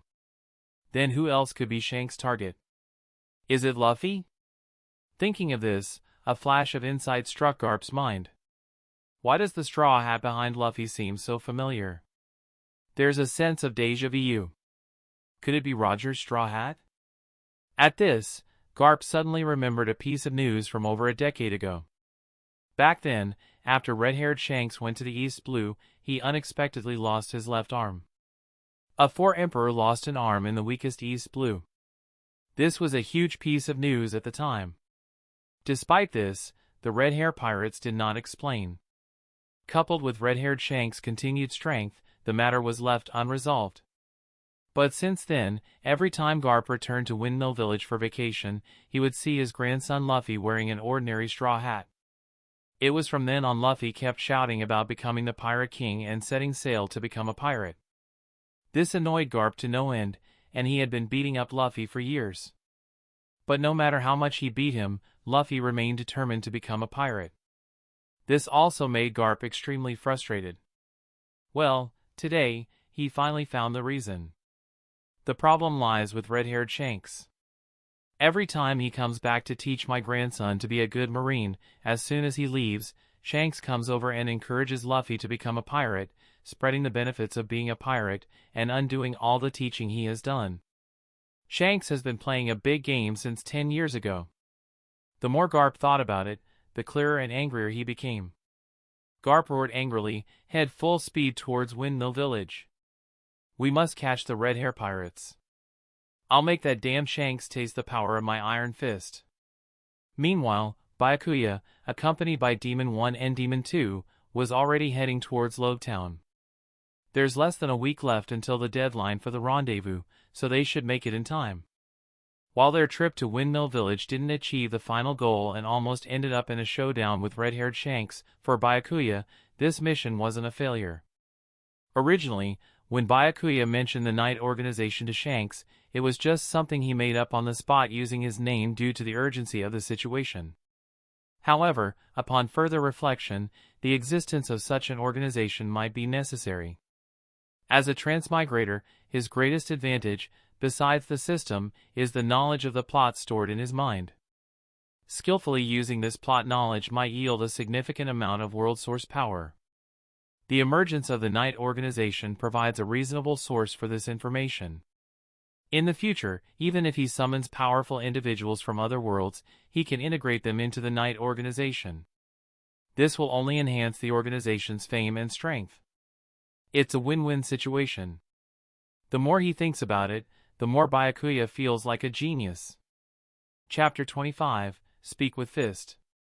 Lobetown, known as the Town of Beginnings and Endings, is located in the East Blue, near the entrance to the Grand Line. With just one day left until the deadline, Byakuya rushed to make it in time. Byakuya arrived at the Lobetown Marine Base to report in, and the duty Marine, looking at his credentials, exclaimed in surprise. Byakuya? Are you Byakuya? Yeah, isn't my name written on the documents? Byakuya chuckled. The duty Marine continued to scrutinize Byakuya, unable to associate the refined and gentle-looking person before him with the butcher of the East Blue known to pirates. Can I go in now? Oh, yes, of course. Upon hearing Byakuya's words, the duty Marine snapped out of it and quickly handed him the documents. With an admiring tone, he said, "You truly are an example for our Marines." "As a Marine, these are just things I should do," replied Byakuya. Byakuya didn't consider himself particularly noble, he hunted pirates mainly to gain world source power. However, for the lower-ranking soldiers of the Marines, it was different. They saw someone like Byakuya, with considerable strength and potential, willing to risk his life to hunt down pirates before setting sail, greatly reducing the danger in the East Blue. In other words, Byakuya unwittingly saved countless Marine lives, earning their admiration. "Captain Smoker, Byakuya is here to report in." Upon hearing Byakuya's name, Captain Smoker's eyes lit up. Finally, the moment had arrived. Previously, he had found Byakuya's name on the list for recruitment into the Marine Elite Training Camp and thought it was just a coincidence. However, after contacting Captain Vaughn and confirming that on the list was indeed the notorious Byakuya from the East Blue, he had been eager to see what kind of person he was. "Have Byakuya come to me." "Yes, sir." "Forget it, I'll go find him myself." As Byakuya walked through the Marine base, he felt like a panda being observed at a zoo. Whether it was the Marines stationed in Lobetown or the soldiers from other Marine bases attending the elite training camp, they all wanted to see what this man, dubbed the Butcher by pirates, was really like. A burly man remarked to his companion, "Is this the Butcher Byakuya? Doesn't seem like it, does he? Look at how frail he looks, I feel like I could knock him out with one punch." "Yeah, he looks too skinny, doesn't he? Wasn't Byakuya supposed to be a towering giant with muscles all over? Could this be a fake?" On the side, a female Marine exclaimed indignantly, "Do you think Byakuya is just like you guys, simple-minded, with developed limbs, and nothing but muscles in his head? Yeah, if you have the ability, go solo and wipe out a pirate crew. Although these people spoke quietly, Byakuya's sharp ears caught every word. As soon as Smoker arrived, he saw a crowd surrounding Byakuya. What are you all doing here instead of training? Are you also free? Have you caught all the pirates around Logtown? Hearing Smoker's slightly stern tone, the people around immediately dispersed and went about their own business. When Smoker saw Byakuya, he was also shocked by Byakuya's youthful appearance. However, he didn't pay too much attention to it and instead looked at Byakuya's eyes seriously. Byakuya also observed Smoker, with his short silver hair, open shirt revealing his chest, a cigar wrapped around his waist, and sea-stone jit inserted behind him. He was one of the few significant marine characters encountered by Byakuya in the original work. Smoker furrowed his brows. You killed Captain Nezumi and over 100 of his soldiers on Gecko and Windmill Islands, didn't you? Yes, I did, Byakuya admitted straightforwardly, surprising Smoker. Don't you have anything to say for yourself? Shouldn't you provide me with a reasonable explanation? Killing a Marine captain and over 100 Marines is a serious offense. I managed to suppress this matter. If it had been reported, you might have ended up in Impel Down. Byakuya sneered, what's there to say? They wanted to kill me, so I killed them. Besides, don't you think they deserved it? The Arlong pirates have been oppressing Kokoyasi village for over a decade, and many people have died under Arlong's hands during these years. As the captain of the Logtown Marine Base, you oversee all the Marines in the East Blue. Yet, you let this matter drag on for so long. Don't you think you're deeply involved in this? I helped you deal with the rotten apples and the Marines, and now you're here to charge me? Smoker was left speechless by Byakuya's words. After a moment of silence, he spoke up. You're right, I do bear a great responsibility for this matter. But you can choose to report this issue, and we will naturally handle those colluding with the Arlong pirates. With a contemptuous laugh, Byakuya mocked mercilessly, is your brain filled with crap? Smoker snapped, watch your language, Ensign Byakuya. You're speaking to your superior now. Speaking? Right now, I just want to speak to you with my fists. Before Byakuya's words had finished, his figure vanished from Smoker's sight. In the next moment, a punch was aimed straight at Smoker's head. Such speed? Smoker was astonished. He hadn't expected Byakuya to be so fast. If that punch landed, it would surely cause severe injury if not death. The fist whistled through the air with a sharp sound, and even before it reached, the forceful wind it carried made Smoker's clothes rustle. Though Byakuya was only an ensign, Smoker dared not underestimate him. After all, the reputation of single-handedly defeating over a dozen pirate crews was not just talk. It came from a seasoned fighter who had emerged from countless battles. But even so, Smoker realized he couldn't evade, so he immediately activated his Devil Fruit ability. Byakuya's fist struck Smoker's head, and though the entire fist sunk into it, it felt like hitting empty air as Smoker's head dispersed into smoke. Drawing sea-stone jit from his waist, Smoker struck fiercely, enveloping Byakuya from both sides. Chapter 26, Reasoning. Look, Byakuya and Captain Smoker are fighting. Someone nearby noticed the clash between Byakuya and Smoker and shouted. What? How did Byakuya end up fighting Captain Smoker? What's happening? What's going on? The crowd that had dispersed gathered once again, nervously watching the intense battle unfolding at the center. On one side was Captain Smoker, and on the other was Byakuya, whom they considered a role model. They never expected these two figures actually to come to blows. White Fist. After transforming his arms into a smoky form, Smoker fiercely launched his fists at Byakuya. Two fists spiraled and intersected in the air, leaving behind a long trail of white smoke, resembling a roaring dragon. Byakuya sneered, all show, no power. Byakuya aimed a punch at the dragon's head, causing the entire smoky dragon to collapse. You may be strong, but don't underestimate me, you bastard. Smoker transformed his lower body into smoke, resembling a jet, swiftly moving through the air by rapidly expelling smoke. Smoker left behind a large amount of smoke to confuse Byakuya, continuously darting in and out of the smoke to launch attacks.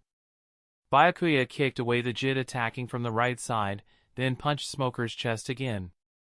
Smoker quickly activated his elemental transformation once more, allowing Byakuya's punch to pass through his chest harmlessly. Byakuya snorted. The Logia Devil Fruit ability was indeed quite troublesome. Without mastering armament hockey, there wasn't a particularly effective way to deal with Logia Devil Fruit users. All he could do was launch repeated attacks, continuously draining the stamina of the Logia Devil Fruit user. Although Byakuya couldn't effectively harm Smoker, Smoker had no way to deal with Byakuya either. He didn't understand why Byakuya was so powerful. His strength, speed, and reflexes were all extraordinary. After the exchange, he hadn't inflicted any damage on Byakuya, and he had already exhausted half of his stamina. If this continued, he probably wouldn't last much longer. Byakuya is so strong. Captain Smoker used his Devil Fruit ability, but still couldn't defeat him. How do we stop it? We don't even have the qualifications to participate in this fight. At this point, Byakuya and Smoker's battle had escalated into a heated clash, and Byakuya was already feeling fed up with this futile fight. This further strengthened Byakuya's determination to learn hockey at the Marine Elite training camp. Hey, do you have any other tricks besides Logia transformation? This fight is getting boring. Smoker remained focused, still hiding within the smoke, occasionally ambushing Byakuya. Still at it? Byakuya impatiently said. Do you think your Logia transformation makes you untouchable? Sensing Smoker's timing as he prepared to strike from behind with his Jit, Byakuya didn't dodge but instead moved to intercept. Go down! With a low grunt, Byakuya forcefully snatched the Jit from Smoker's hand. Then, he charged into the smoke, sensing Smoker's position and swinging the stolen Jit down fiercely. Bang! A deafening clash of steel echoed within the smoke, and Smoker's Jit was sent flying several meters away. Byakuya swung the Jit, sweeping it across Smoker's abdomen, forcefully knocking Smoker out of his Logia state. Byakuya controlled his strength to a minimum, but still leaving a vivid red mark on Smoker's abdomen. Smoker felt intense pain radiating from his abdomen as if his body had been split in half with just one blow, making even the slightest movement seem torturous. Byakuya pressed the Jit against Smoker's chest, preventing Smoker from using his Logia transformation again. The battle was decided. The onlooking soldiers were shocked. Captain Smoker lost? They couldn't believe what they were seeing. Captain Smoker is a Logia Devil Fruit user, after all. Moreover, Captain Smoker was at the top of the 25th Marine Elite training camp. He lost to Byakuya, who isn't even considered a rookie. At this moment, a question arose in everyone's minds: just how strong is Byakuya? Smoker lay on the ground, struggling to sit up, looking at Byakuya with a calm expression. He couldn't help but feel a strong sense of defeat. As a Logia Devil Fruit user, losing to someone who doesn't even know hockey was a major blow to his pride. The main reason for his failure was his reliance on the sea stone weapons he carried. This blow was too heavy for Smoker, who had always held himself in high regard. Unconsciously, he remembered what Zephyr-sensei had told him during the elite training camp. Smoker, don't think that just because you're a Logia user, you can rely solely on your Devil Fruit power and neglect training in other areas. If you maintain that mindset, you will suffer in the future. At that time, Smoker didn't take Zephyr's words seriously.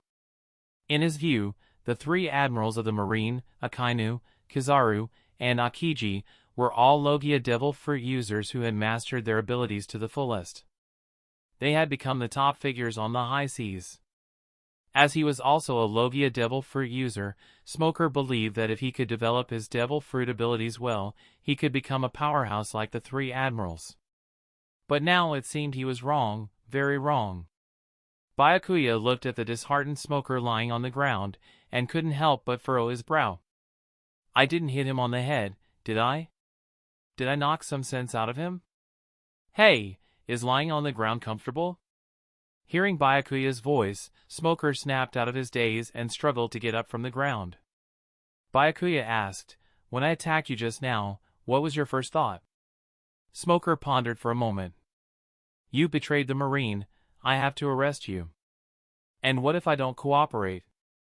Then I'll find a way to kill you." Byakuya clapped his hands. "That settles it." Smoker finally understood why Byakuya suddenly attacked him. It was all because of his previous mistake. This left Smoker feeling a bit bewildered. Couldn't things be resolved through conversation? Did it have to end in a beatdown? But precisely because of this beating, Smoker realized his shortcomings and found his direction. Taking a deep breath, Smoker said, "Thank you."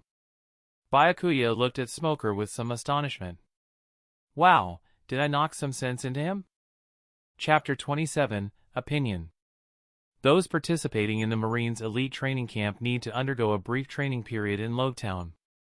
Within a week, personnel from the Marine headquarters will come to assist them. Naturally, Byakuya can skip such relatively basic training. The intensity of such training is of no use to him, it's just a waste of time. For Byakuya's special treatment, other soldiers feel it's only natural. After all, it's because of his strength. Those soldiers who hadn't witnessed the scene before might have some complaints in their hearts. But any soldier who witnessed Byakuya's battle with Smoker didn't think Byakuya not participating in training was just showing off. To dispel any potential discontent among a few people, Captain Smoker even said that if anyone could defeat him as Byakuya did, they wouldn't have to attend training either. Defeat Smoker? They could only daydream about it, as no one dared to challenge him. Not everyone is a monster like Byakuya. As a result, Byakuya becomes the most leisurely Marine in Logtown. Compared to the arduous time spent searching for pirates at sea the previous month, the current life of strolls and good food is simply heavenly. One day, just as Byakuya was preparing to go out again, Smoker suddenly showed up too. "Want to go out for a stroll? I don't have anything to do today, so I'll accompany you. I can even be your guide."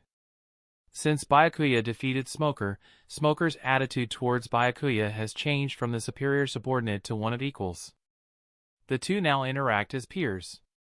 For most people, being defeated by a subordinate in front of their subordinates without seeking revenge is already showing great magnanimity.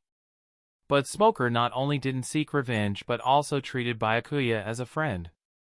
Such a thing probably could only be done by someone like Smoker, who is somewhat of an oddity within the Marine.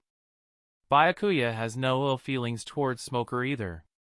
Whether from the original story or their interactions over the past few days, Smoker has proven himself worthy of the word justice even though he is just a stubborn little bastard.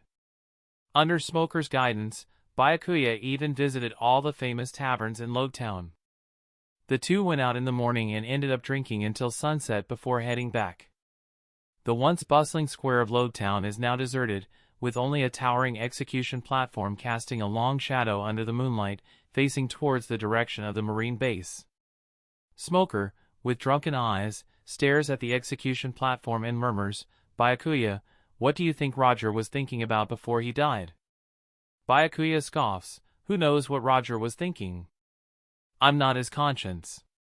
20 years ago, I witnessed firsthand the execution of the infamous pirate king Gold, Roger here, and heard him speak about the One Piece moments before his death. Everyone who heard the news went crazy, rushing to set sail one after another, eager to find Roger's treasure. It was from this moment on that the number of pirates on the sea skyrocketed, with heinous incidents occurring one after another, showing me the ugly side of humanity when unrestrained. At the same time, I began to entertain the idea of joining the Marines to protect civilians, but after joining, I realized that the justice of the Marines was not exactly what I had expected as a child. There is also unspeakable ugliness within the Marines, and even some who wear the Marines' uniform do things more disgusting than pirates, but I can't stop them. So I was lost.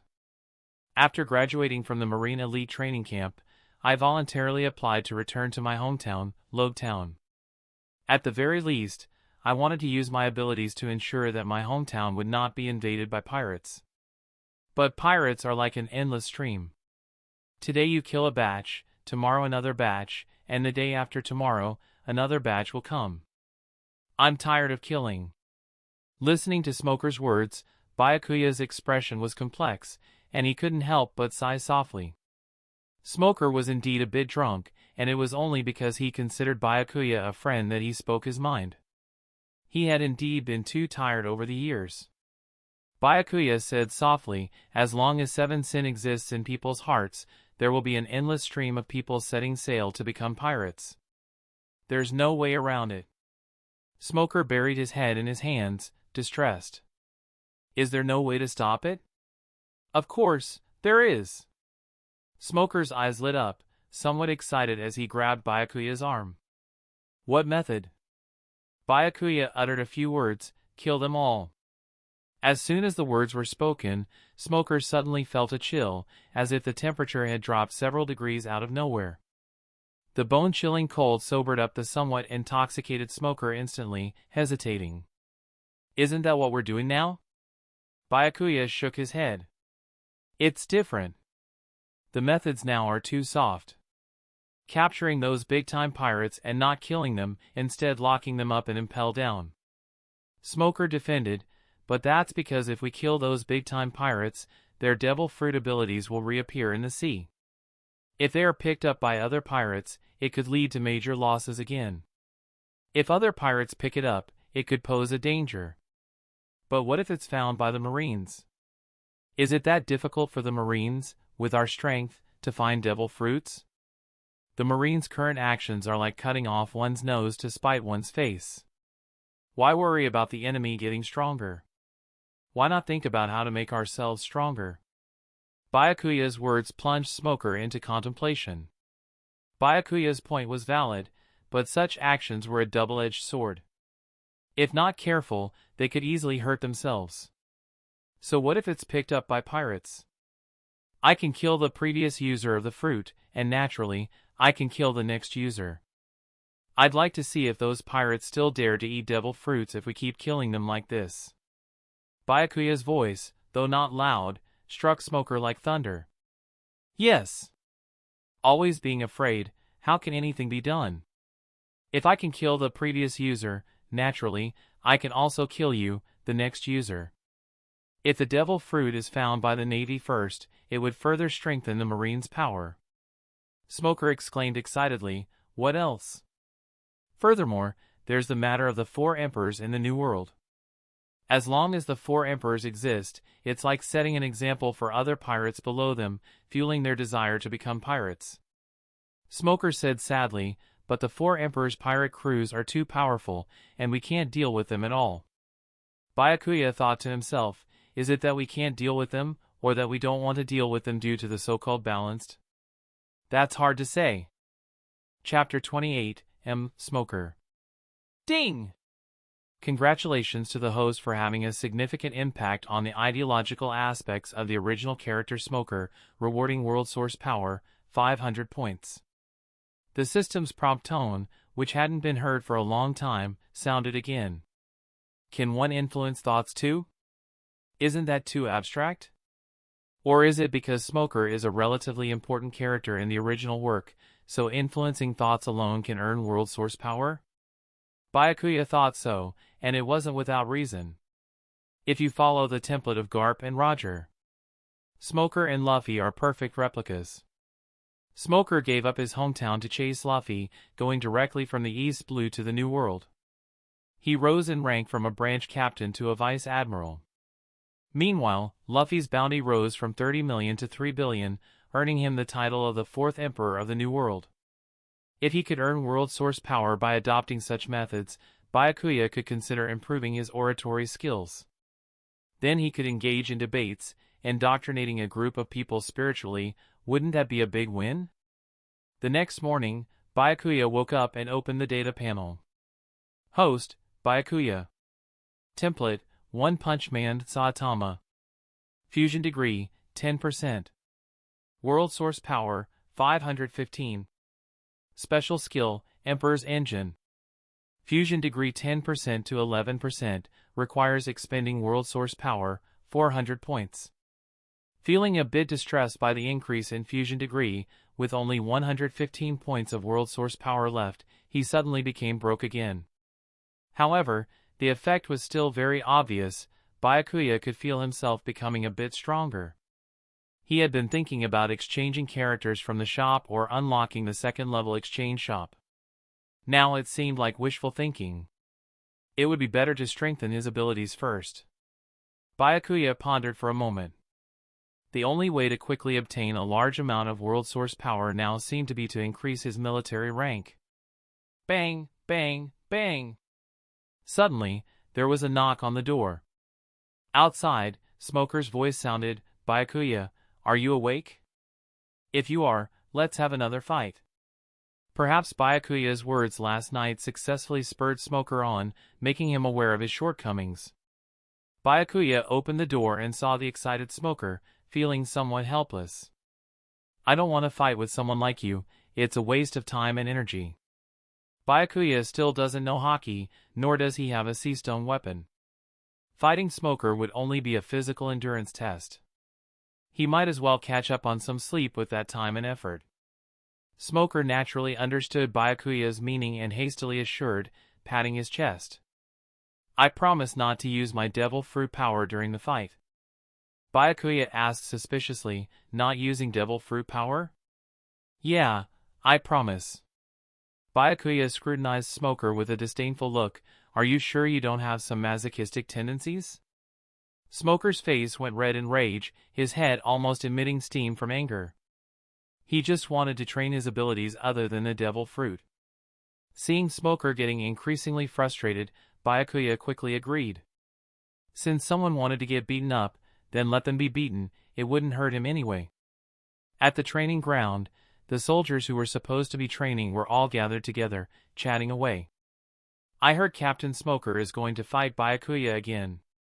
"What's wrong with Captain Smoker?" "He can't win, why bother fighting?" "Is he masochist?"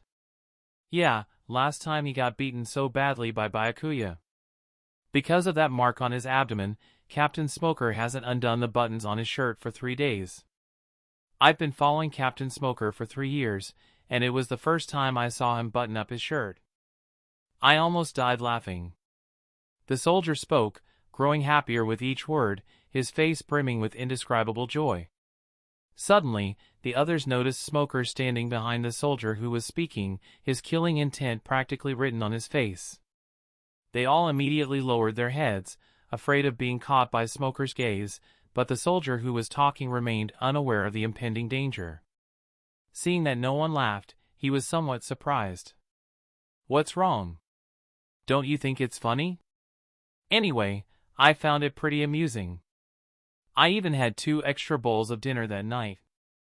Sinister words escaped from between Smoker's teeth. "Mom, and if it's that funny, you better eat more at dinner from now on.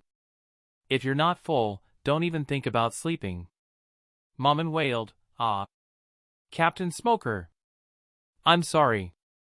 People tend to invite trouble." Mom did, and so did Smoker. One liked to speak carelessly, and the other liked to get beaten up. "Tashiji, lend me your sword for a moment." "Oh, sure."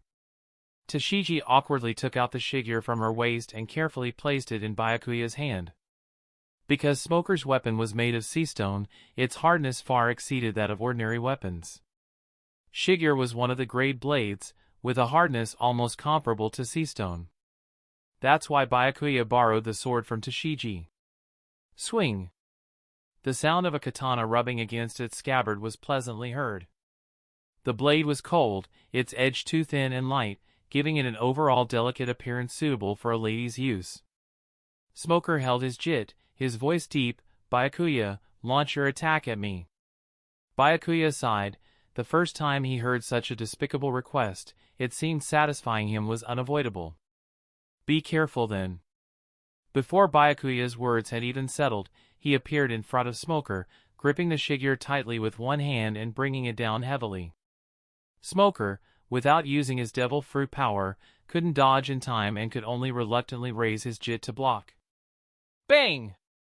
A tremendous force from the jit transmitted to Smoker's arm, the terrifying power making it impossible for him to defend, and his weapon were knocked out of his hand. Smoker seemed embedded in the ground, only his upper body visible, looking extremely pitiful. Watching from the sidelines, Tashigi rubbed her eyes, then put on her glasses, only to find that the scene in front of her hadn't changed. Captain Smoker, without using his devil fruit power, couldn't even handle a single blow from Byakuya. Wasn't it this bad last time? Smoker's head felt heavy, unable to believe it. This guy's strength seems to have increased again. And his speed seems faster too. How is that possible? It's only been a few days. The image of getting beaten up last time is still vivid.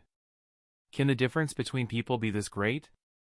Looking at Byakuya's youthful face, then at his own nearing 30 years, Smoker suddenly had the urge to bury himself in the ground even deeper and never come out again. Chapter 29, Hot Gaze. Byakuya squatted down, smiling as he asked, "Are we still fighting?" Smoker replied decisively, "Yes, we are." After Byakuya left, Smoker thought, why miss the chance to spar with someone as strong as Byakuya in the East Blue? Plus, after Byakuya's words last night, Smoker felt that Byakuya must be someone extraordinary. So young, yet possessed such immense power. Most importantly, Byakuya's words resonated with Smoker, reigniting his dormant fire. Recalling his childhood dreams, Smoker suddenly had an idea. "Byakuya. What is it? Don't want to get beaten up? If that's the case, then I'll go back to sleep." Byakuya returned the sword to Tashigi and walked towards the dormitory. Smoker's tone was heavy. "Byakuya, can you end the era of the great pirates?" Can he end the era of the great pirates? What would be considered ending it? Killing all the pirates? Even if the pirates are gone, aren't there still celestial dragons? I can't predict the future. How would I know? All I know is that I need to get stronger now, and at least I won't die at someone else's hands. Byakuya curiously observed the disheveled Smoker and, with years of experience reading online novels, roughly guessed Smoker's thoughts. "Do you want to follow me?" Smoker nodded. That was indeed his thought. "Stop joking. You're a captain, I'm an ensign. There's a 6-level difference between us. But for you, isn't that just a matter of 1 or 2 years?" Byakuya sighed. "You're clearer about when I can become a captain than I am." Byakuya counted on his fingers. "There are still many problems between us. For example, you're 32 years old, and I'm only 18 this year, just coming of age, practically still a child." Smoker and Tashigi beside him were at a loss for words. If they could, they would want to kill Byakuya. It's so infuriating. Having teased them enough, Byakuya didn't continue to provoke them and agreed to Smoker's request. This agreement didn't cost him anything, but if Byakuya felt unhappy in the Marines in the future, treated unfairly, he could lead a rebellion with a bunch of Marines and counterattack the Marineford. That scene would surely be magnificent. Ding! Congratulations, host, for gaining the following of the original character Smoker. Reward, 1,500 world source points. Hearing the sudden system prompt in his mind, Byakuya felt like his eyes were on fire as he looked at Smoker. 1,500 points. Since activating the system until now, he has never received such a huge reward. Although it had only been a short month since Byakuya activated the system, for him now, it was an unimaginable fortune. If Smoker were a beautiful woman, Byakuya would want to go up and give him a few kisses. Under Byakuya's gaze, Smoker felt a chill in the lower half of his body buried in the ground. Could he be planning something while I can't move? For self-preservation, Smoker awkwardly said, could you pull me out first? I can't move. Byakuya looked at Smoker as if he were an idiot. Aren't you the smoke fruit user? Can't you just turn into smoke and come out yourself? Oh, right, I almost forgot. I thought I couldn't use my devil fruit ability. Seeing Smoker turn into smoke and come out with a happy expression, Byakuya sighed and rubbed his forehead. He suddenly felt a headache coming on. He suddenly felt that these 1,500 world source points were the system's payment for babysitting Smoker, who seemed to have a bit of a problem with his brain. Thinking about it, Byakuya's gaze shifted to Tashigi beside him. Taking care of Smoker, the system gives me 1500 world source points. Although Tashigi's role in the original story was not extensive, just based on her resemblance to Zoro's childhood friend, she should be quite important. So taking care of Tashigi, the system should also give me a lot of world source points, right? Even if it's less, Byakuya doesn't mind. Who wouldn't want to take care of a beautiful girl? Taking care of a sister is everyone's responsibility, and love doesn't care about how many world source points there are.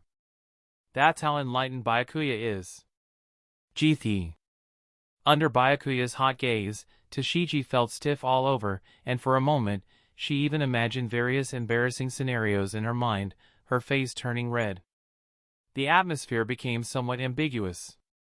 Smoker noticed the two's expressions and felt like a glaring light bulb, very intrusive.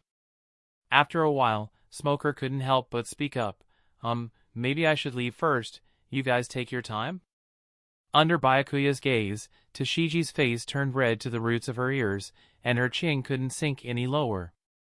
There was no choice, her strength didn't allow her to sink any lower. Tashigi remained shy and silent, while Byakuya pondered why the system didn't prompt Tashigi's follow-up. Logically, as Smoker's adjutant, if Smoker follows him, shouldn't Tashigi be included? Do I need to do something else? Gee. Byakuya's gaze towards Tashigi became even more intense. Seeing that neither of them paid attention to him, Smoker was afraid of disturbing the harmonious atmosphere between Byakuya and Tashigi. At a loss, Smoker suddenly remembered Byakuya's previous words. Yeah. I'm a smoke fruit user, I can use my devil fruit ability. Smoker silently activated elementalization, completely transforming into smoke, and quietly left the training ground, drifting away with the breeze. When Byakuya came back to his senses and looked around, Smoker had long since disappeared without a trace. Huh, where's Smoker? Ah! Suddenly hearing Byakuya's voice, Tashigi blushed so hard it seemed like blood would drip out, letting out a scream and scrambling to run outside. In her panic, Tashigi accidentally knocked off her glasses. As someone with severe nearsightedness, Tashigi could only see a blur in front of her, but she was embarrassed to turn back to pick up her glasses, relying on memory to run towards the door. Hey, Tashigi, you dropped your glasses. Byakuya picked up the glasses and shouted, Hey! Why are you running? Come back!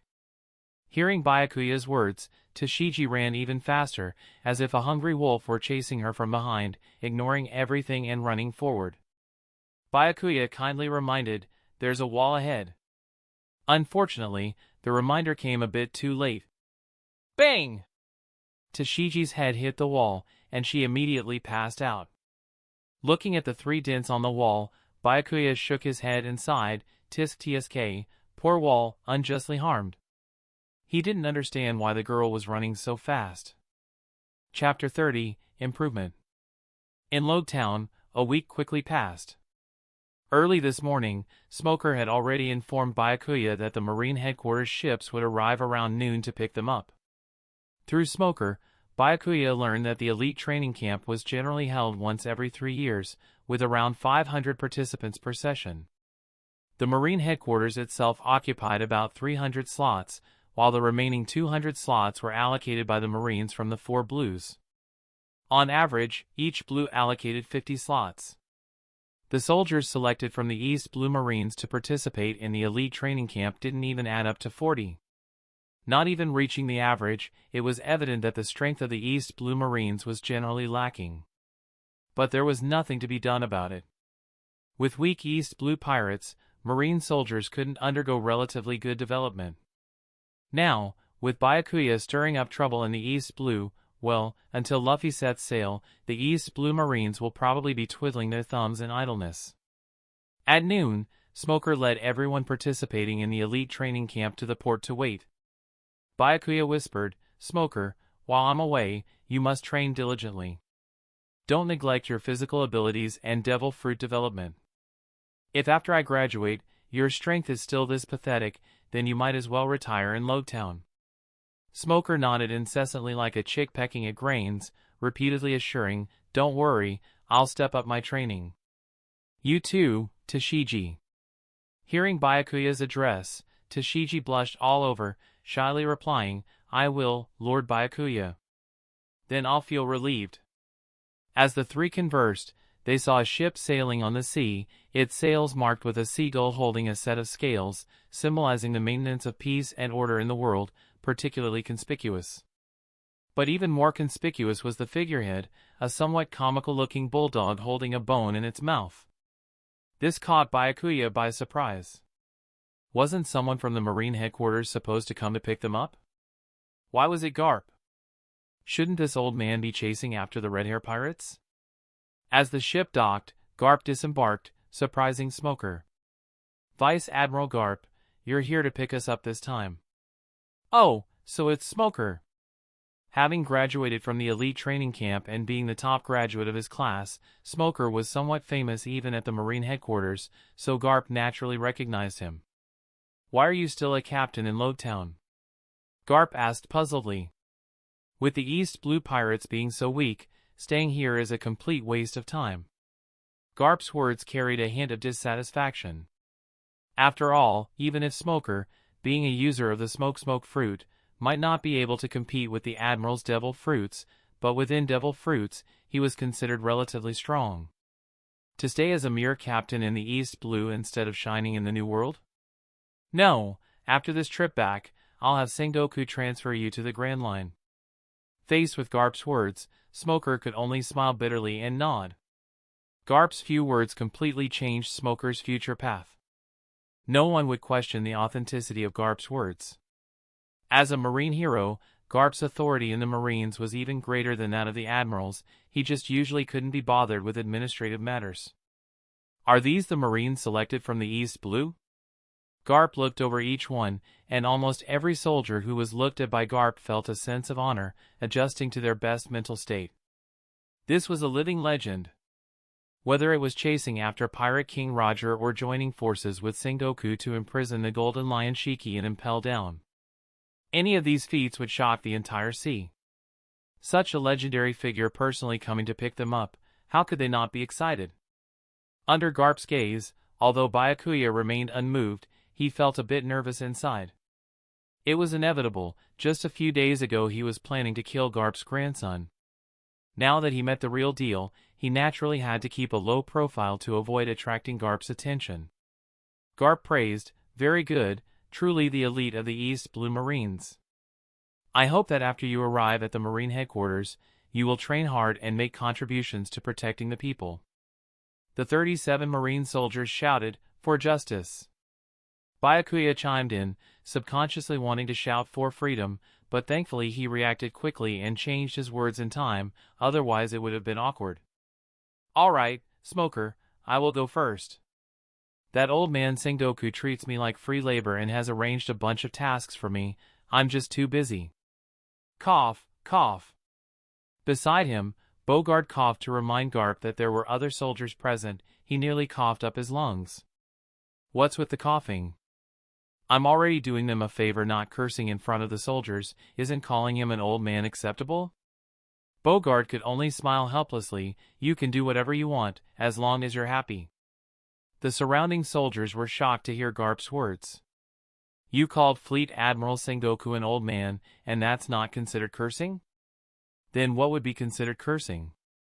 Smoker and Tashigi stood on the shore, watching Garp's warship gradually sail away. They exchanged a glance and both sighed in relief. They finally got rid of that guy. Thinking back on the torture of these days, both Smoker and Tashigi regretted meeting Byakuya. Smoker gritted his teeth. He even said, "I have a masochistic tendency, but I think he's the one with a sadistic tendency." "Captain Smoker, when Lord Byakuya graduates, are we going to find him?" Smoker hesitated for a long time, painfully saying, "Yes, we have to. He will come looking for us, and we have no choice now. Damn, thinking about it, I may regret it." On the ship, Byakuya already missed Smoker and Tashigi. With them gone, there would be 2 fewer people to collect world source energy, which was heartbreaking. While still in Lodetown, Byakuya successfully conquered Tashigi, earning a reward of 1,400 points of world source energy. Compared to Smoker, it was a bit less, but it was still enough. Byakuya also figured out how to meet the conditions for followership. Simply put, it involved brainwashing first, making others agree with your views and think you're right. Secondly, it required leveraging your charisma to make others feel that only by following you could they achieve their ideals. Achieving these 2 points was considered to meet the requirements for followership. Additionally, over these past few days, Byakuya discovered another way to obtain world source energy. When the follower's strength increased, he also received a small amount of world source energy as a reward. So, during these days, he didn't skimp on training Smoker and Tashigi. Even though the rewards were small, just 2 or 3 points, every little bit counts. Byakuya opened his current attribute panel, feeling quite satisfied. Host, Byakuya. Template, One Punch Man Saitama. Fusion degree, 17%. World source energy, 3. Special skill, King Engine. That's the end of this tale for now. Make sure to like and subscribe for future installments, and with that being said, peace.